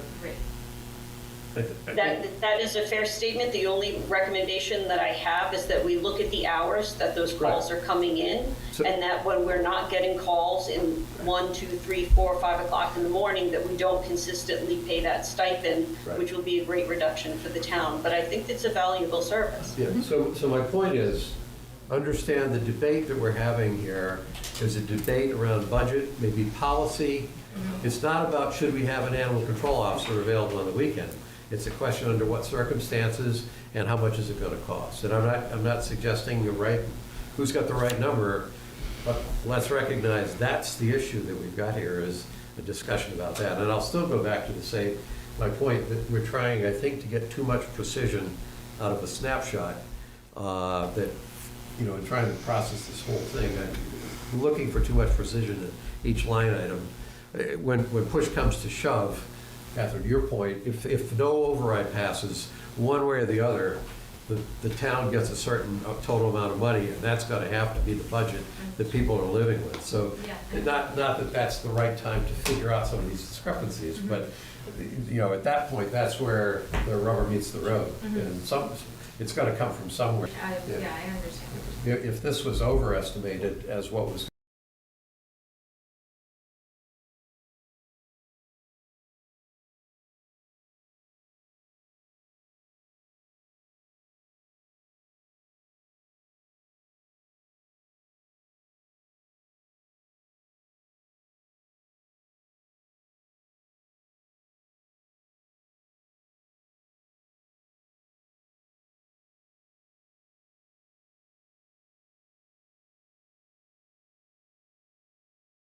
have a plan to do it differently. You use the word, make the cut in a different way. I mean, you could say cut, you could say make a change. Whatever happens, there's a cause and effect. If you reduce vehicle maintenance, that vehicle will not work the same way. Period. over the long haul. You don't know. If you say maintenance is cut and tires aren't changed when they should be, and there's a blowout and a thing, or the oil, let's push it another 2,000 miles, somebody's going to have to, I don't know what, buy a new truck later. I'm not going individual here, but what I'm saying is when you look at these cuts, you have to say, it's like a patient, a person that doesn't like to see the doctor every year and get a checkup. Maybe they end up in the emergency room. Maybe it costs more money.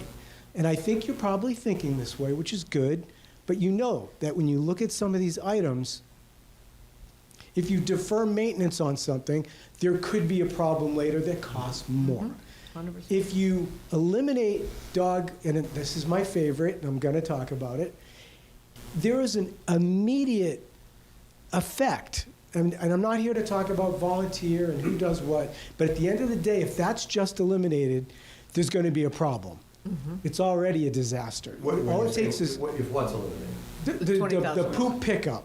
So we've got, I think you're right. We've got an alternative revenue source that we could go. Love that. So what you're saying is, and this is really important because I don't know if people are hearing it, what's the plan? So when you look at a line item, what's the plan should be the next algorithm. Understand? That's really what people want to hear. If we do that, this is how we're going to change that. I think the containers up at the hospital are stupid small. Maybe they need to be bigger. I don't know. Somebody else might do it for 10 grand. That's the whole point. You have to come up with the alternative, and the library example is the best example. They came up with the alternative, and maybe some of us can help you with that. I don't know. But you just can't go in and say, it's out, because that's unrealistic. Because there's going to be an effect, and it's poop piling up, tossed into trees, whatever, and then what? Now we have an environmental disaster and a health disaster. So look at it. Well, you're nodding your head like that's not a problem. I'm open to hearing what you want to say about it. The only thing I want to say is that in order to get those ideas smoked out, you have to put budgets under pressure. Agreed. When you put the budget under pressure, people react to the pressure. Agreed. And what it says here on this one sheet of paper is this is going away, that's going away, that's going away. Some of these things we also are not comfortable with just as, okay, end of story, because we're not necessarily locked into the only things that will happen in Medfield are the things that Medfield taxpayers are willing to fund. Or that maybe, the one thing we think we're going to stop, if it's something like the library, well, don't cut down the hours, but we can do this over here. That's putting pressure on budgets, and I'm saying it publicly because I don't think too many people naively think that there is never any pressure on budgets in any organization. In fact, if there's not, I can guarantee you've got a real fat overfunded organization. It grows over time.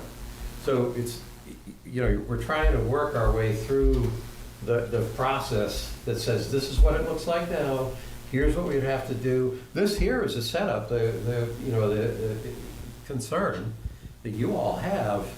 In a way, we kind of want to foster that concern across the town. Because when that override article shows up, for whatever it is, and I don't know what that number is yet, and depending on what that number is, I'm either going to be in favor of it, or I'm going to be opposed to it. When that override article shows up, we'll have so many people concerned about what's being eliminated that there's a better chance that override article can get passed. Yep. I'll call that inside baseball if you want, but I want to be honest about it. That's kind of, we're having a public debate so you can play it out and understand the dynamics. Yeah, I think I agree with. Stop it in one place and go, so this is what we're going to live with. I agree with you. And I just think as long as there's a plan part, then it can be explained and people can accept or reject it on their own. But thank you. Okay. Ryan Thomas, 8 Turner Hill Road. I think I'll piggyback just a little bit. I guess what I was curious is, well, from a resident perspective, what will happen if we call on the nights or the weekends and we have some issue going on if that position is eliminated? Who responds, if any? And at least I thought I heard an answer, you're on your own, which if that's the way it is, it's the way it is. But like, I just want to know, what are we supposed to do moving forward if this position is eliminated? Well, so we're back to what I was trying to say before, is I think we have universal agreement that it should not be eliminated. What we have a difference of opinion over is what budgets what policy sets up the budget that's required to support the implementation of that policy on the weekends. Okay, so but as it stands right now, the pink line says gone. So what is this going to change, and there will be an alternative? Chief, you mentioned, well, it sounded like you wanted to have a reduced budget but still provide services. That's not what I read on the pink line, so I don't know when we see what that is. That's really what I'm getting at. I think that has to do with having an entire set of town departments having to cut, and it's like every cut has a 3-page description on it. From a mathematical standpoint, what the warrant committee is trying to do, that doesn't help. Okay. Actually, I think what the warrant committee is trying to do is to get the brief descriptions to, in a way, it prompted the conversation about, are we really talking about eliminating? Well, none of us are really talking about eliminating, but at the level that you're making the cuts, it shows up as eliminate, because we're going to take this line item. But that's just because if you start getting into really, sophisticated, subtle, we're going to take 87.5% of this one, 13.3% of that, and see the number comes out right. It's not workable. So this is your inside baseball comment. So you're actually trying to make this an issue to get the override.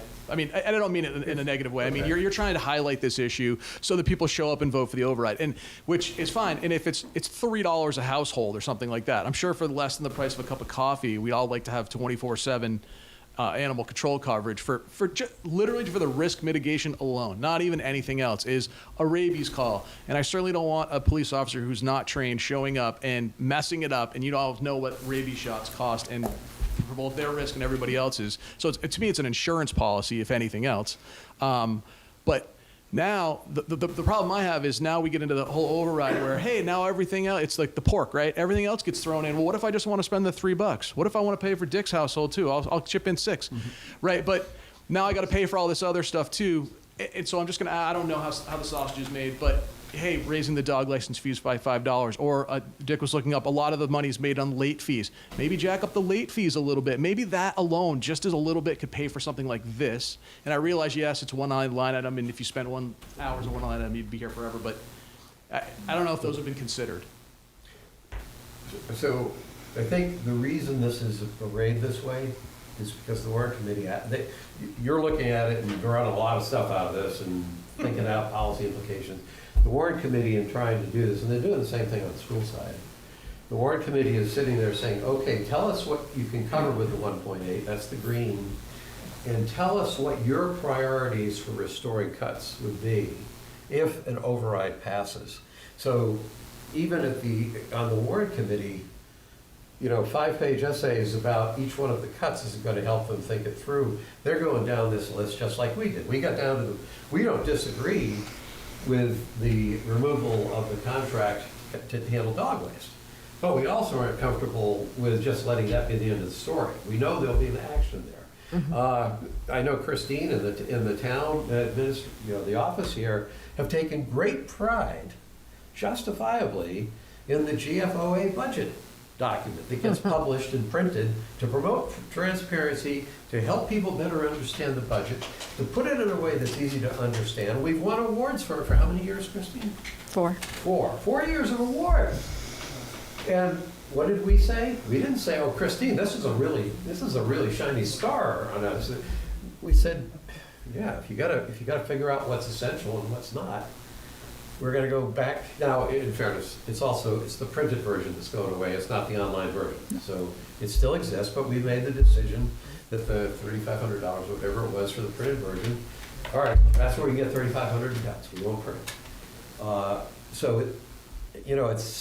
That's the granularity, I guess, is what I'm saying, and it's probably the granularity that the warrant committee needs to be able to see this.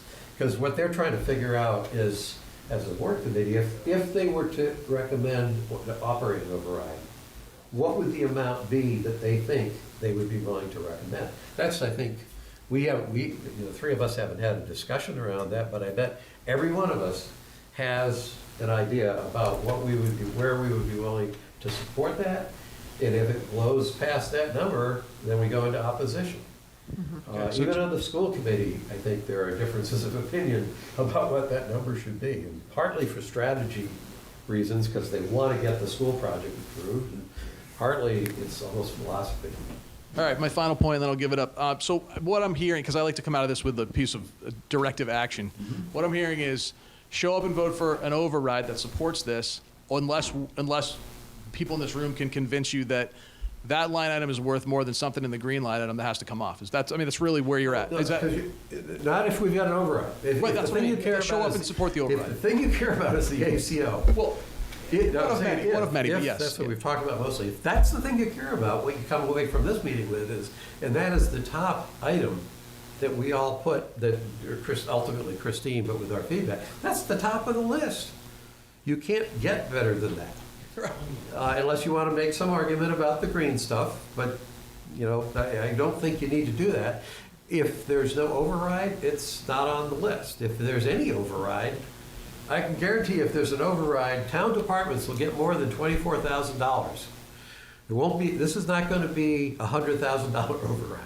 It's going to be a bigger number than that. Right. So whether we get all the way down this list or not, that's a different issue. But if the thing you care most about is the ACO, you're in the catbird seat on that one. If you care about some of the stuff that's halfway down the list, that's when. And to your point, also, you said what I got to do is come to the town meeting, and if my one item is going to get covered, that's not how it works. You approve an overall increase in the tax levy. The tax levy gets distributed out. This shows you an indication, at least, of how the town will restore cuts. So, you might look at whether you think the override is capable of getting you far enough down this list on all the important things you see here, recognizing some things below that you wish you could have, but you understand. And it's a two-prong approach. It's not only town meeting, but then you've got to go to a ballot and vote it. So if it passes at town meeting, we get a chance to vote at the ballots. If it doesn't pass at town meeting, it's done. Right, Laurel. Okay. She's got the microphone and everything. It's 9/10 of the law. Couple of things. You said eliminate frivolous calls for the ACO on weekends.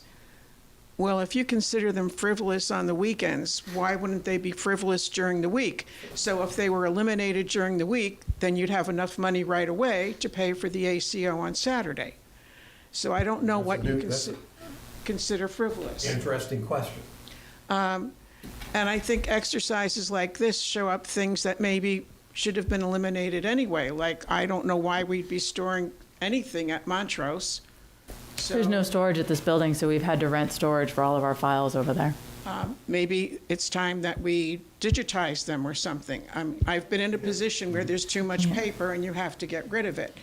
So I would tell you that every person that works in this town hall who has no space would agree with you, but Mass General Law requires us to keep paper records. So unfortunately, we do have to find places to store them, and that's why we're eliminating this.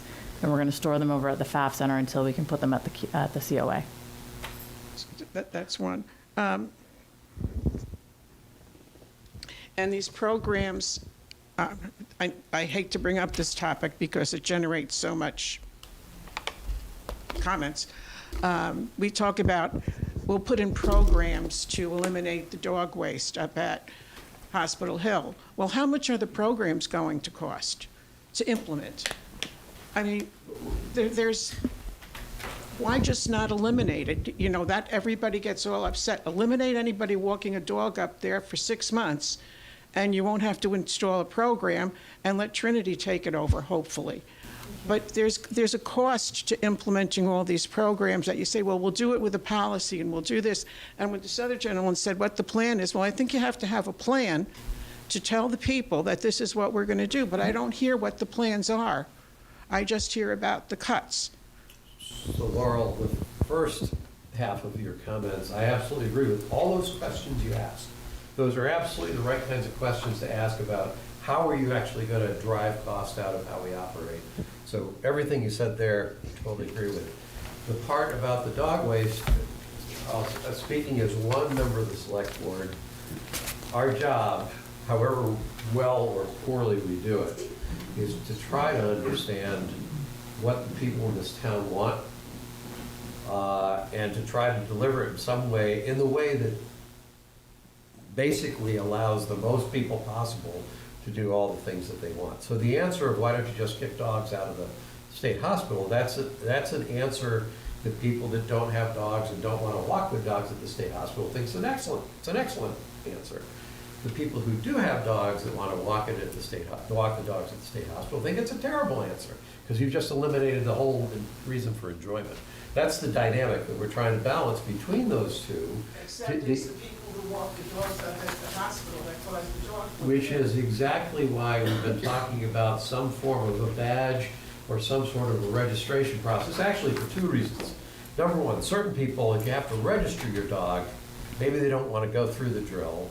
Maybe they only go up there every once in a while, they don't want to pay the fee.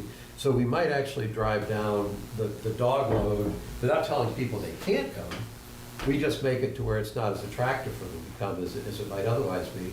And then you raise the money from those badges to pay for, when you ask what's the plan would be, basically what we're taking is take that off the tax levy and turn it into a user fee program. So the people that have dogs that care about being able to walk their dogs up there are the ones who are providing the money to backfill for the dog owners who, for whatever reason, are unwilling to accept personal responsibility for what their dogs do. If I can chime in real quick, this isn't willy-nilly. A year ago right now, we had a dog control bylaw committee, and they did some research. They went to Newton. There are towns that have this, the medallions, and they have it so that in-town residents pay a certain fee, out-of-town residents pay a certain fee, in-town professional dog walkers pay a certain fee, out-of-town dog walkers pay a certain fee. Newton has a very good job. So we know where we can go.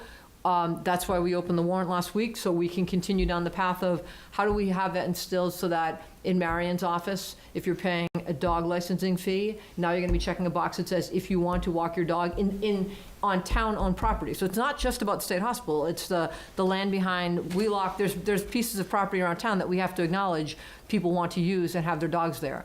And the other thing that's really important with the state hospital is the moment you go halfway down the back of the field, the north field, you're now in Dover property. And we don't have any control over Dover and Sherburne's land. So it's a real fine line of where you can and can't walk. As you go along the Charles, that's not Medfield property. So we're trying to flesh out what we can control, what we can't control, and how quick we could put in a program that would then bring in, I think Newton, and I may be wrong with this number, but I have the report back at home, I want to say they raised over $1 million. So they've got 5 or 6 different properties that residents are paying over $1 million to walk their dogs and have professional dog walkers. It's a good chunk of money to work with. Okay. May I jump in and bring it back to Please, the please. ACO? My name is Maris Abene. I'm at 406 Main Street, just down the street. And I thought you'd like a first-hand story of someone who's had to call the on-call emergency ACO 3 times in the last 3 years with wild animals, just on Main Street. First time, I had a close encounter with a wild raccoon in my house at 7:30 on a Sunday morning. There weren't any wildlife control officers, not officers, but companies that would be available. I actually tried calling some numbers to see if anyone would answer and come and rescue me. But luckily, and I'm so grateful, that the ACO was on call when able to come here in an emergency and assist me in figuring out how to close off the area until we could try to capture the animal. I had 2 other instances in the last couple of years, and this is maybe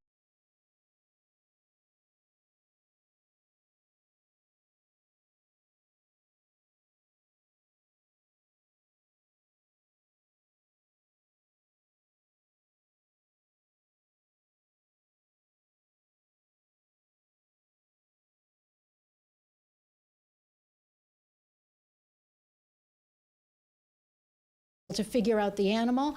He didn't want to touch it, which is fine. He said he wasn't trained, but he said, yes, we need the animal control officer. So that took both the police officer and the animal control officer. I have no control when other animals are going to pop into my life or my house, and this is Main Street. I do tend to find my incidents have been evenings and on weekends. So I guess my question to all of you is, when I have another raccoon, hopefully I won't, what do I do?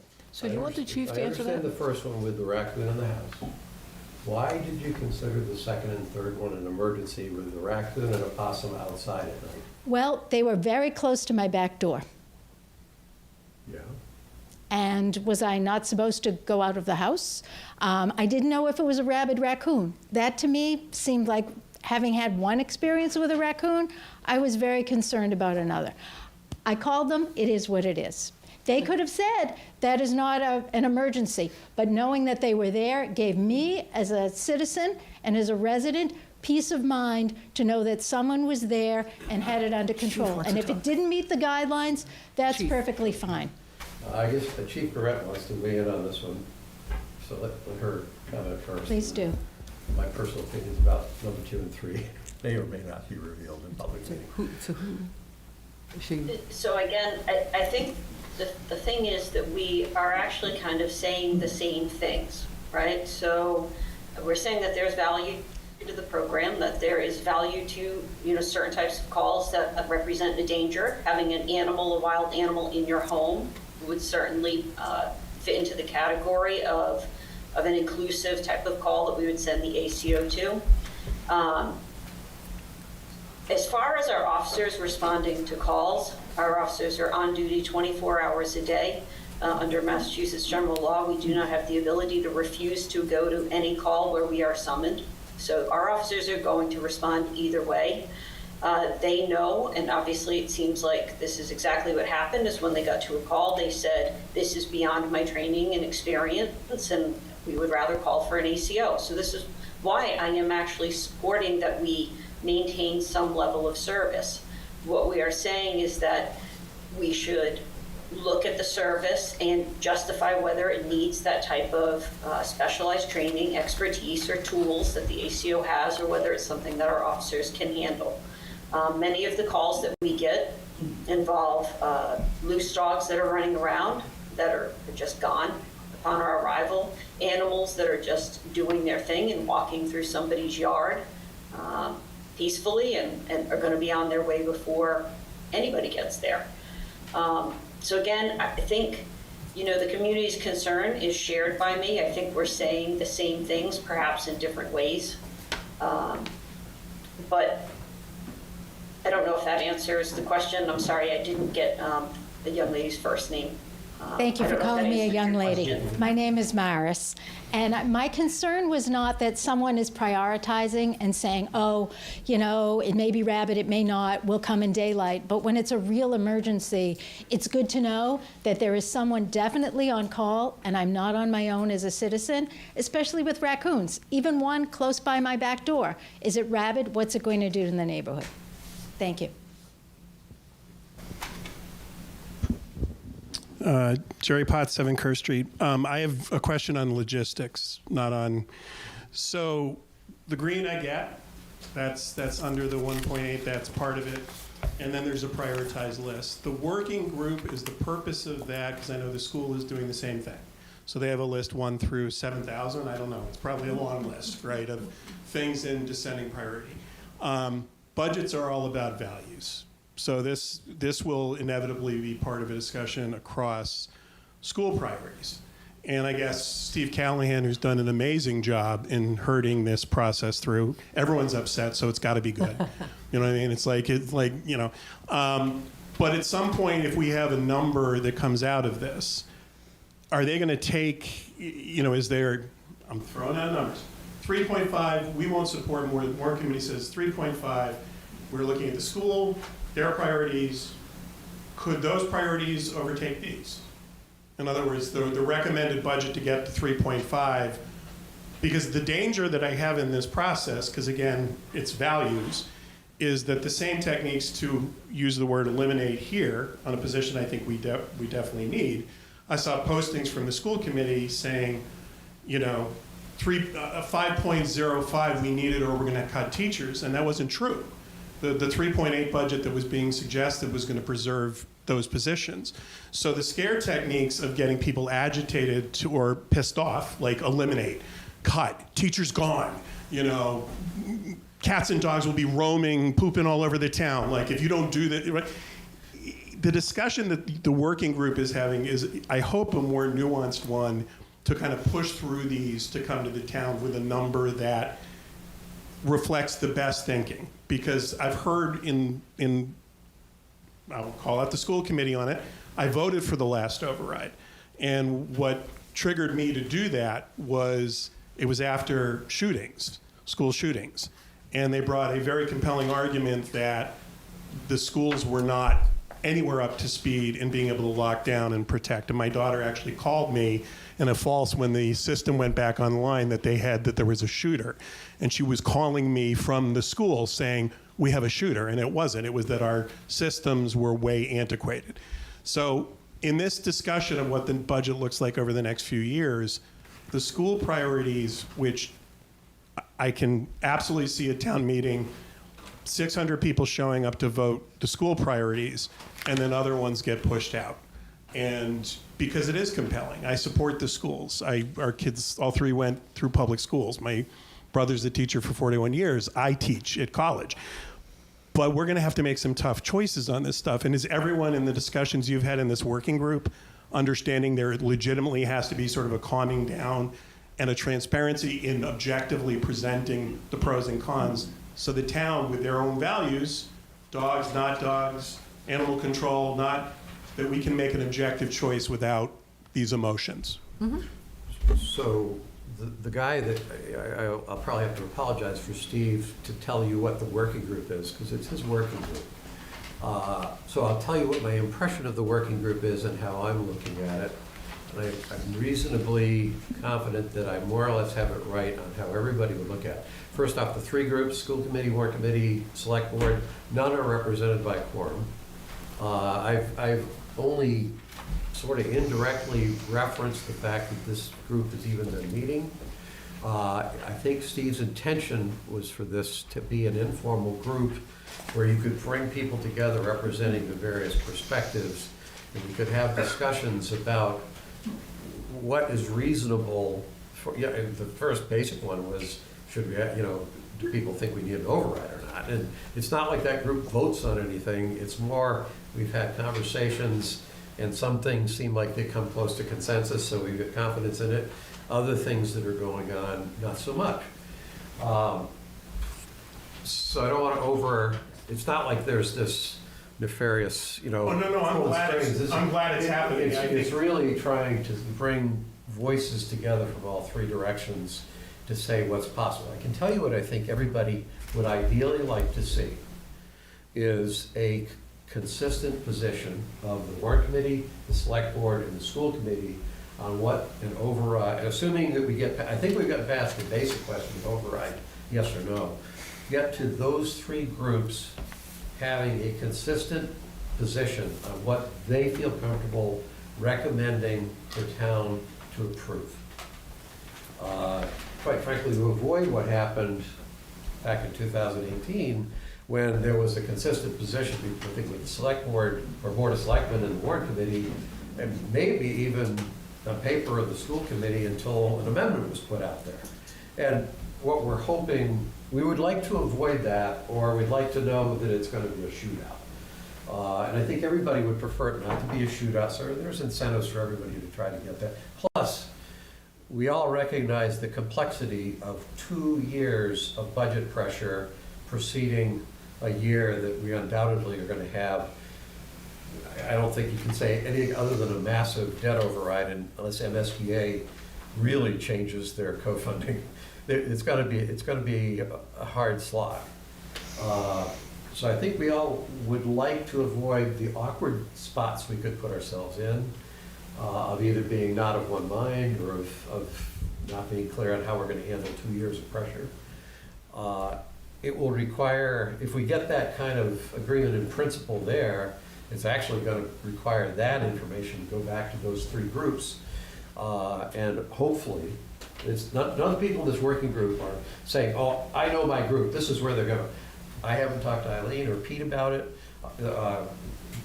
other than what I've said here in a public meeting. And I have certainly not represented that I know what they're thinking in this working group. And to be honest, even when I was trying to handicap the other groups, I thought I knew, and then I found out maybe I was wrong, and so it's just what it is. We're just trying to set this up where we can get to that spot with coherence in ideally a combined shared view, in hopes that's our best chance of getting the override passed. Anybody else? Nobody else out there? So Pete motioned this yeah, like an hour and a half ago. Yeah, okay, well, I was going to ask Pete if he had anything to say, but if yours was the motion to end the discussion, we're not voting on anything here. This is more just formality for formality's sake. We all ready to end the discussion? Yes. I thought that Chris wanted to vote on this, but I'm happy. The warrant committee is looking for a vote that these are your priorities for restoration, so when they start building the override budget. Okay. So moved. So, and I'll make one comment. We've gone through, Christina's done this, we've given her feedback. We could do a second if you want, but I'm comfortable, at this point, as a member of the select board, I'm satisfied I've done enough review.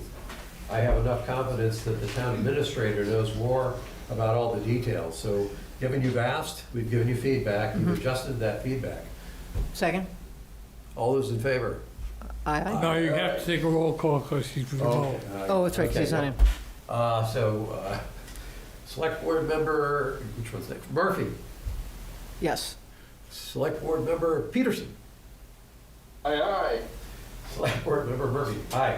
All right. So Chris, we voted it. there you go.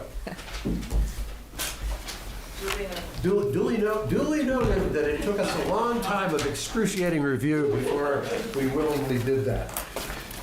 As is our habit when it comes to the shenanigans of the town administrator.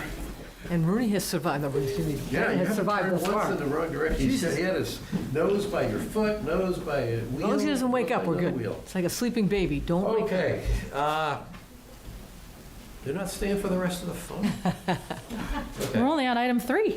Well, yeah, some people have realized that once we get past 2, maybe 3, the meetings move very quickly after that. So, third item, board and committee appointments. The first one is vote to appoint Michael Gendron to the planning board as an associate member for a 1-year term. So moved. Second? All those in favor? Aye, aye. Aye. Okay. Do we have- Roll call vote. Yep. Select board member Murphy. Aye, aye. Select board member Peterson. Aye, aye. And select board member Murphy. Aye. Second item, vote to accept the resignation of Seth Meehan from the Medfield Historical Commission and acknowledge his resignation, and accept his resignation from the planning board.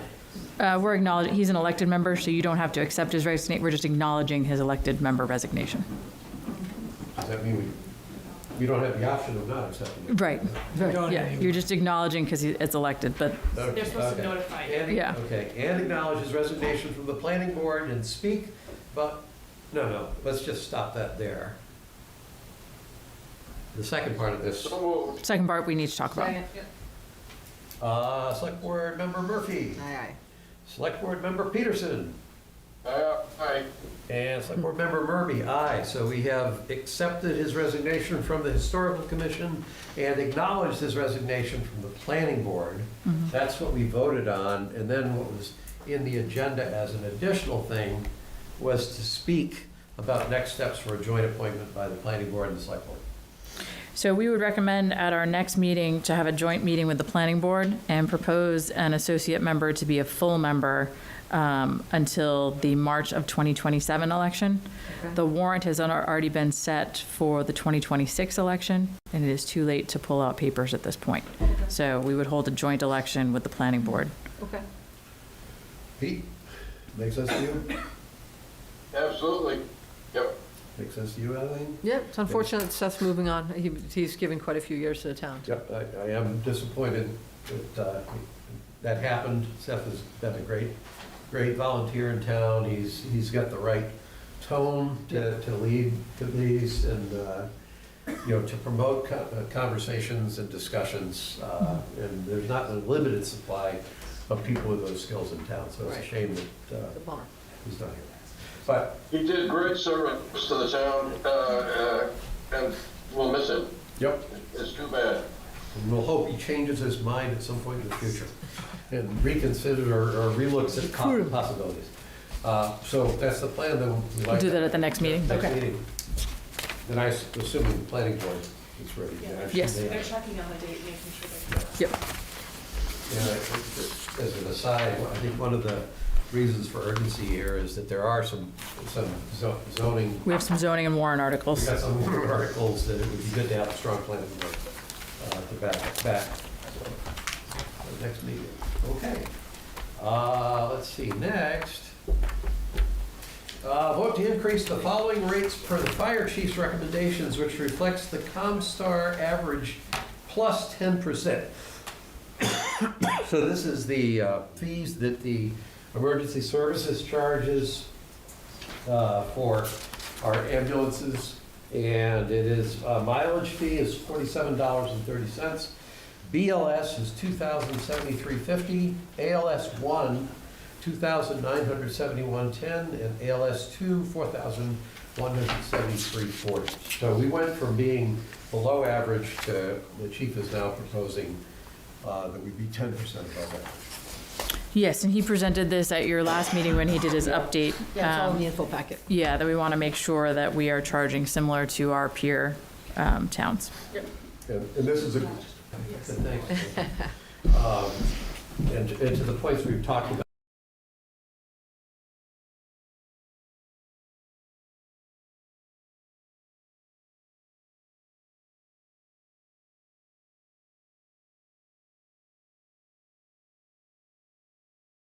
When the chief levels that we have in our ALS services, without having it fall as a burden on the budget.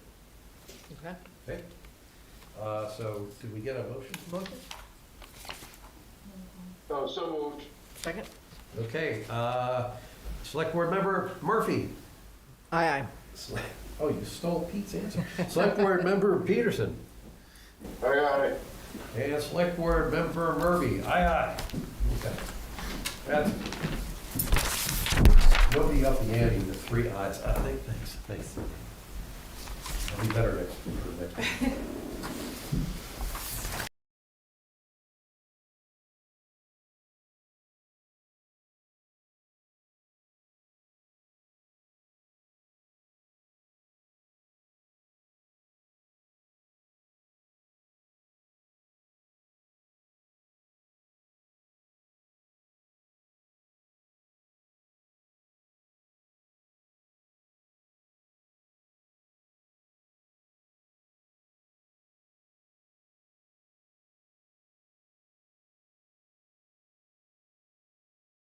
Next, vote to sign the contract with Capital Strategic Solutions, LLC for the Downtown Facade Improvement and Beautification Grant Program. That's the thing we're being asked to do. The brief explanation in the agenda is this program is funded through the Commonwealth's 2022 Economic Development Bond Bill earmark in the amount of $170,000, including $120,000 in grants for eligible downtown businesses, $25,000 for program administration oversight, and $25,000 for improvements to town-owned properties. The program supports exterior facade improvements across approximately 38 downtown buildings with the objective of strengthening Medfield's downtown character, economic vitality, and appearance. And my point in going through all that is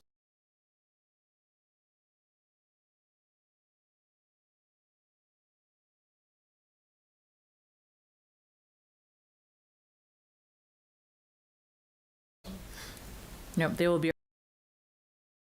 We're going to vote. I have a question. Yep. So, this sounds great. Unifying, obviously, this is just in the early stages. This is something that's going to be a committee. You're going to talk to businesses. This is a program. When is this launching? I'm just curious. Or where can I just find this information to learn more about the program? Well, it's in its very early stages. I think the first step is hiring Capital Strategies to run this program. What they're going to do is come back to us with recommendations on how to administer the money that's in this grant. We thought it was a great idea and applied for the earmark and didn't realize that it was going to be really, really intensive to kind of run this program, figure out how the businesses are applying, and then distribute the money. So we have hired Capital Strategies to help us administer the program and do that. Can you give one example of an improvement? I mean, it could be caulking around the glass, or is this a visual improvement? It could be a new sign. It could be any facade improvement. Cool. Yeah. So my sense would be, it might be if you know where Donut Express is. And I'm guessing it's that kind of improvements that we'll be looking for downtown. Just one point, when I went through this, I'll have the numbers wrong, but as I recall, it was something like 3 months to get this company on board and get them organized and come up with a plan. 6 months from then was education and outreach. By the 9th month, maybe was the receipt of all the proposals. Yes. Yeah. By the month 12, the projects that are approved or launched, and by like month 24, projects have to be complete. So just a, bigger than bread box, smaller than barn. Yeah. That's like that. Prioritizing. That answered my question. I know a nonprofit in town that owns a building. So, just saying, with 3 storefronts. So it's something that we have a board meeting. Jerry Potts, 7 Court. We have a board meeting on Thursday, and the questions just sort of come up because there was sort of this misunderstanding, like, oh, we got to spend it now. We got to have a proposal now. But this is just No. to We're not there hire yet. to go through the process. Okay, Yes. Yeah. They will We're be not there helping yet. us do all of that. Yes. that answers so much. Yes. Thank you. Yes. But the big one is 2 years from Yeah. start to finish. That helps. All right, so it's been moved, it's been seconded, and you were just about to take a Okay, vote. Select Board Member Murphy. Yes. Select Board Member Peterson. Aye. And Select Board Member Murphy. Aye. That's approved. Somebody had to do 3 ayes. The suspense was distracting me, so I just had to take that off my mind. Consent agenda, we have, I think, 3 items. Okay, the baseball parade, it's my favorite one of the year. Baseball, softball, there we go. All right, so here's the 3 items on the consent agenda. Medfield Youth Baseball and Softball request permission to hold their annual parade on Sunday, May 3rd, 2026. Teams will gather at the Dale Street parking lot at 3:30, and at 4 p.m. will parade from Dale Street School to Metacomet Park. Opening ceremonies and games will start at approximately 5 p.m. and end at 7 p.m. That's item 1. Item 2, the Medfield Garden Club requests permission to post signs March 8th, 2026 to March 15th, 2026 to advertise Art in Bloom at the Medfield Public Library, which will take place March 13th to March 15th. The third item is Medfield History Weekend, April 24th to 26th. Downtown area walking tours and Old Town trolley tours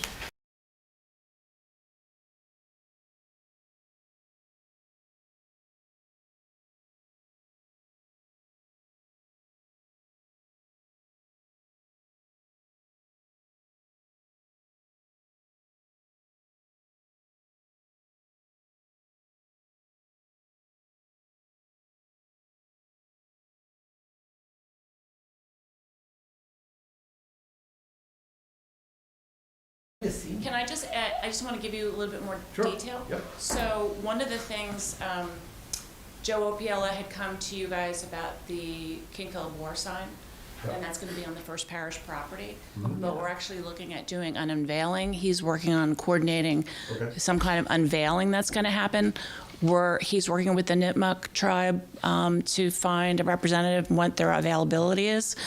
One of the things we are hoping to do as part of this, or we're thinking of doing, it's still a little bit tentative, is possibly doing a sunset unveiling and then having luminaries around the pond and maybe even floating on the pond, on Meeting House Pond, battery operated.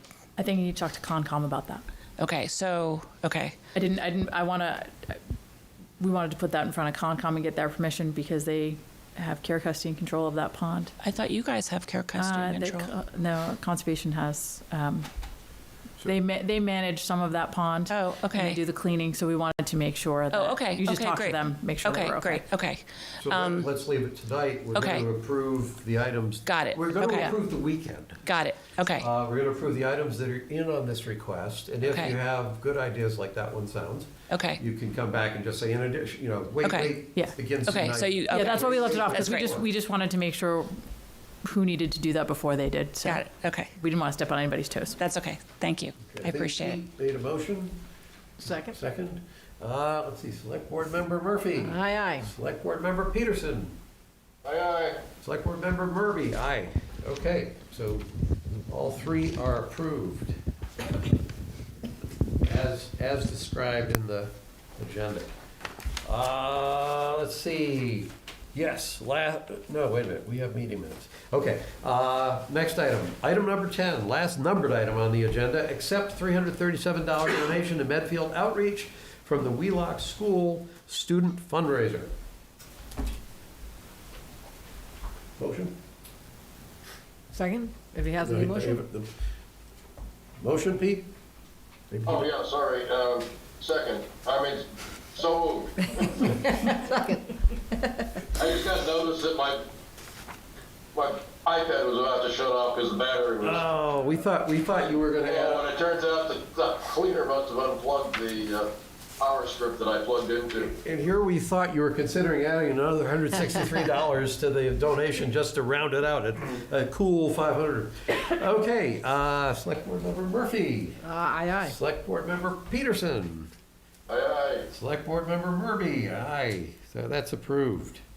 The next thing that we have is to approval of the meeting minutes of May 13th, 2025, December 22nd, 2025, and February 3rd, 2026. I'm good with the 13th. I have not had a chance to do the 22nd Okay. and the 3rd.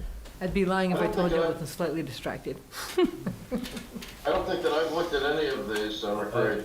I Was the overworked 13th was a myself. carryover from the so- previous meeting? No, yeah, 13 bonus. that one is. These aren't the ones that got sent out just recently, a couple weeks ago, maybe? Yep. I know I got That's an it. email with 3 and I didn't look at them, so. Okay, so we'll defer all three. I can say for what it's worth, I looked at all three. I had some incredibly minor editorial things involving not more than 2 letters in certain words.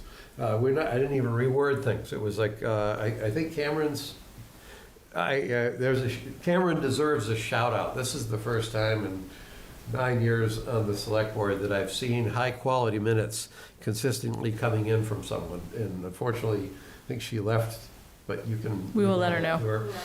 And I'll let her know I used to do the minutes, so she should really take that. So I'm ready to approve all of them when you're ready to look at them, but we'll defer them for now. Alrighty. Next is town administrator updates. Just a few brief ones. Christian Donner has withdrawn his citizens petition. The planning board is moving forward with the changes that he wanted, so the planning board will sponsor that. We have an FAQ, a new fiscal year 2027 override budget website has been set up on our site, and there's an FAQ that was just added over the weekend. And that is going to be A green FAQ we'll be adding to it as we get more questions and there's more clarification that's needed. Those are the questions coming in from the warrant committee, or? They were questions coming in from the warrant committee, and we've been attending conferences with our colleagues who have been supplying us with the FAQs that they had through their town, so we're trying to get some of those out in front right away. And the last thing is, I did not carry it on the agenda, but I just wanted to let you know that we reached out again to Mass DOT, and they were not ready to process the contract for Weston 27 yet. Wow. So I'm hoping we will have this on our next agenda. But that's just they haven't gotten to it. It's not that they haven't. You don't have any indication there's any problems. No, they just haven't gotten to it. Yep. Okay. So I think our next call might be to the delegation to see if we can move this along a little quicker. Yeah. Yep, and that's all I have for this evening. Yes? Chris, don't we have a deadline to get the work done on that? So we have to start expending the funds by 2026. And Mass DOT made these changes to how we were going to do that in hoping we would expend them quicker. We haven't seen that yet, so we'll follow up with them again. Okay, all right, you got your eye on that, good. Absolutely. Okay. Read these dates every meeting, I'll read them again. So generally speaking, all of our meetings are on the first and third Tuesdays of the month. So in March, that would be the 3rd and the 17th. And then we have the annual town election on March 30th. In April, that's the 7th and the 21st. On May 4th, we have the annual town meeting, so we don't have a meeting on we might have a meeting on that Monday, but we don't have a meeting on the first Tuesday. We'll have a meeting on the second Tuesday, May 12th, and the third Tuesday, May 19th. In June, we have them on the June 2nd and the 16th. For the months of July and August, we only have one meeting each month unless the town residents generate sufficient mischief to make it necessary for us to have a second meeting. But as it stands right now, we'll be meeting on July 14th, which looks like the second Tuesday of July, and August 18th, which sounds like the third Tuesday. But so far, just once a month. Let's Bastille Day, you know. The 14th? Yeah, 14th is, because my father had a speeding ticket that he had to make an appearance for on July 14th, and I sent him a message that, Dad, that's Bastille Day, you know. He didn't get thrown in. All right, select board member reports. All righty. So after our meeting here 2 weeks ago, I had a meeting with the school building committee that Wednesday night. They're in the midst of the OPM selection. As a matter of fact, I think the following day they had a tour of Dale Street with the potential applicants. I think if I've heard it correctly, there's about 39 companies that have expressed interest. Now, the deadline is February 19th, so we'll know by the 19th how many companies are interested in this. And then they will set up interviews, I believe, on March 4th, and we will whittle it down to, I think, let's say the top 4. And then the next step will be MSBA. I think it's the April, and Chris, you can keep me honest on this one. April is what we're shooting for to be in front of. April 6th. Yeah, and so then we'll let them know who we would like to select, and sometimes they honor that, sometimes they know more what's going on, and there might be a particular applicant is already swamped, so they may redirect it to a second or third choice, but we're heading down that path. And then last week, pretty much focused on this guy, so not a lot of meetings for me. But I did sit in the Parks and Rec meeting, and I already talked to Mark about one of my concerns, that there's talk of potentially, I'm not saying they're going to do this, but they're kicking around, would they have the swim pond open but swim at your own risk, no lifeguards? And we've never done that before in Medfield, so it's just something we'd have to explore. I'm personally not comfortable with that as a former lifeguard and director of that body of water years ago. Because it's in a neighborhood. There's a lot of, in my opinion, it scares me because a lot of bad things can happen. But if the town if Parks and Rec chooses to go forward and the town wants to carry that risk, it is what it is. Okay. All right. Pete. So I'll start by explaining that I'm not there in person because I was running a fever over the weekend, and even though Google told me that I was no longer contagious, I'm erring on the side of caution. And as a Zoom observer, I will tell you everybody that it's really helpful when people use the microphone. The sound quality on this end is just dramatically different when people use the microphone. And tonight, not everybody introduced themselves, and so that I didn't always know who was talking. I had to kind of piece that together from just knowing who the personalities are. So the Energy Committee had a very interesting meeting, as are all of their meetings. Green Communities Act, Susan McPhee, the town consultant, reported that, let's see, there's a grant application deadline of, I guess it's April 16, and I think she mentioned rooftop units at the Medfield High School. I think 2 or 3, I think, was what she was thinking on that. There was a discussion about the decarbonization. And I guess there's a deadline of June 30 to apply for the Climate Leaders Grants. This is the successor to the Green Communities Grants, only it's bigger money. I think it's up to $1 million or something. And the Select Board and the School Committee have to approve the roadmap before June 30 if we're going to get in for the grants this year. So that is something that we should be looking to try to get accomplished so we can get in line for a grant this year. There was a lot of discussion about the specialized code outreach, which is there's a warrant article to adopt the specialized code at the annual town meeting, which is mainly for new construction. Let's see, there was Pete, can I hit you with a quick question? The grants that you just discussed, are they contingent upon the town accepting that special code? Yes. Yes. Yeah.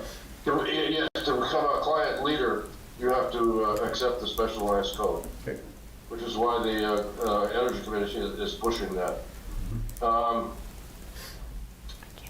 Andrew Gerald has been doing a great job of attending the school building committee meetings and explaining energy issues when he's asked, I guess, and he showed us the slides that the Andrea French brought from Eversource, and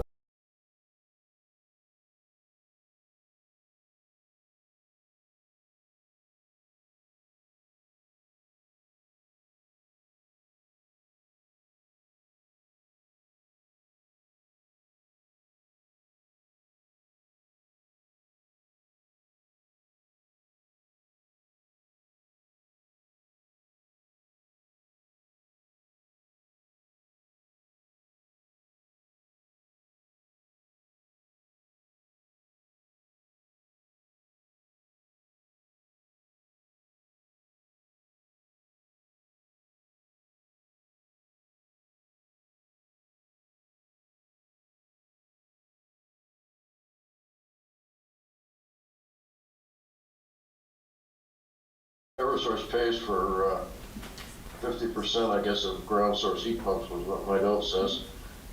Solar, Memorial is operating now. They're looking to do a flip the switch opening to publicize the facts. And then the Medfield Foundation had a meeting and has organized its grant schedule on the Legacy Fund grants for 2026. Anybody that is interested in applying for a grant should do so by March 15. There's an application that's pretty straightforward at the website. Held office hours. I also was asked to meet with Stephanie Gray, who is Jake Auchincloss, the Congressman's new district director. She was looking for things that Jake could do in town, and she mentioned especially things with students or history. And so when I heard those two things, I of course suggested to her to get in touch with Richard DeSorger, which she did.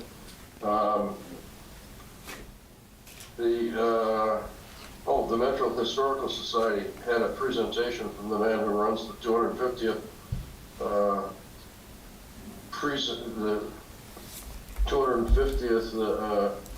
whatever they're calling it, the anniversary of the state. They're celebrating the 250th anniversary of the, and it was a very interesting, he's a very good speaker. He was at the Council on Aging. And then my last thing that I'll just mention is I've been thinking about the 375th parade. And I think that it's probably important that the select board field a drum line in the parade. So I suggest to my two colleagues that we start practicing drumming. If we choose to wear sabers, I can provide the sabers. Well, I think sabers would be great. Well, you have the baseball hats from a couple years ago. For English or American? Probably should be American, right? I think American. I have enough. That's true. I really do. They're cavalry sabers. They don't deal with the light ones, only the ones you ride horses. All right, that's it? That's it, yeah. All right. I only have I got two. more if you want more. No, it's. We have puppy time. Wouldn't want to overtax you, Pete. You're just getting over a fever.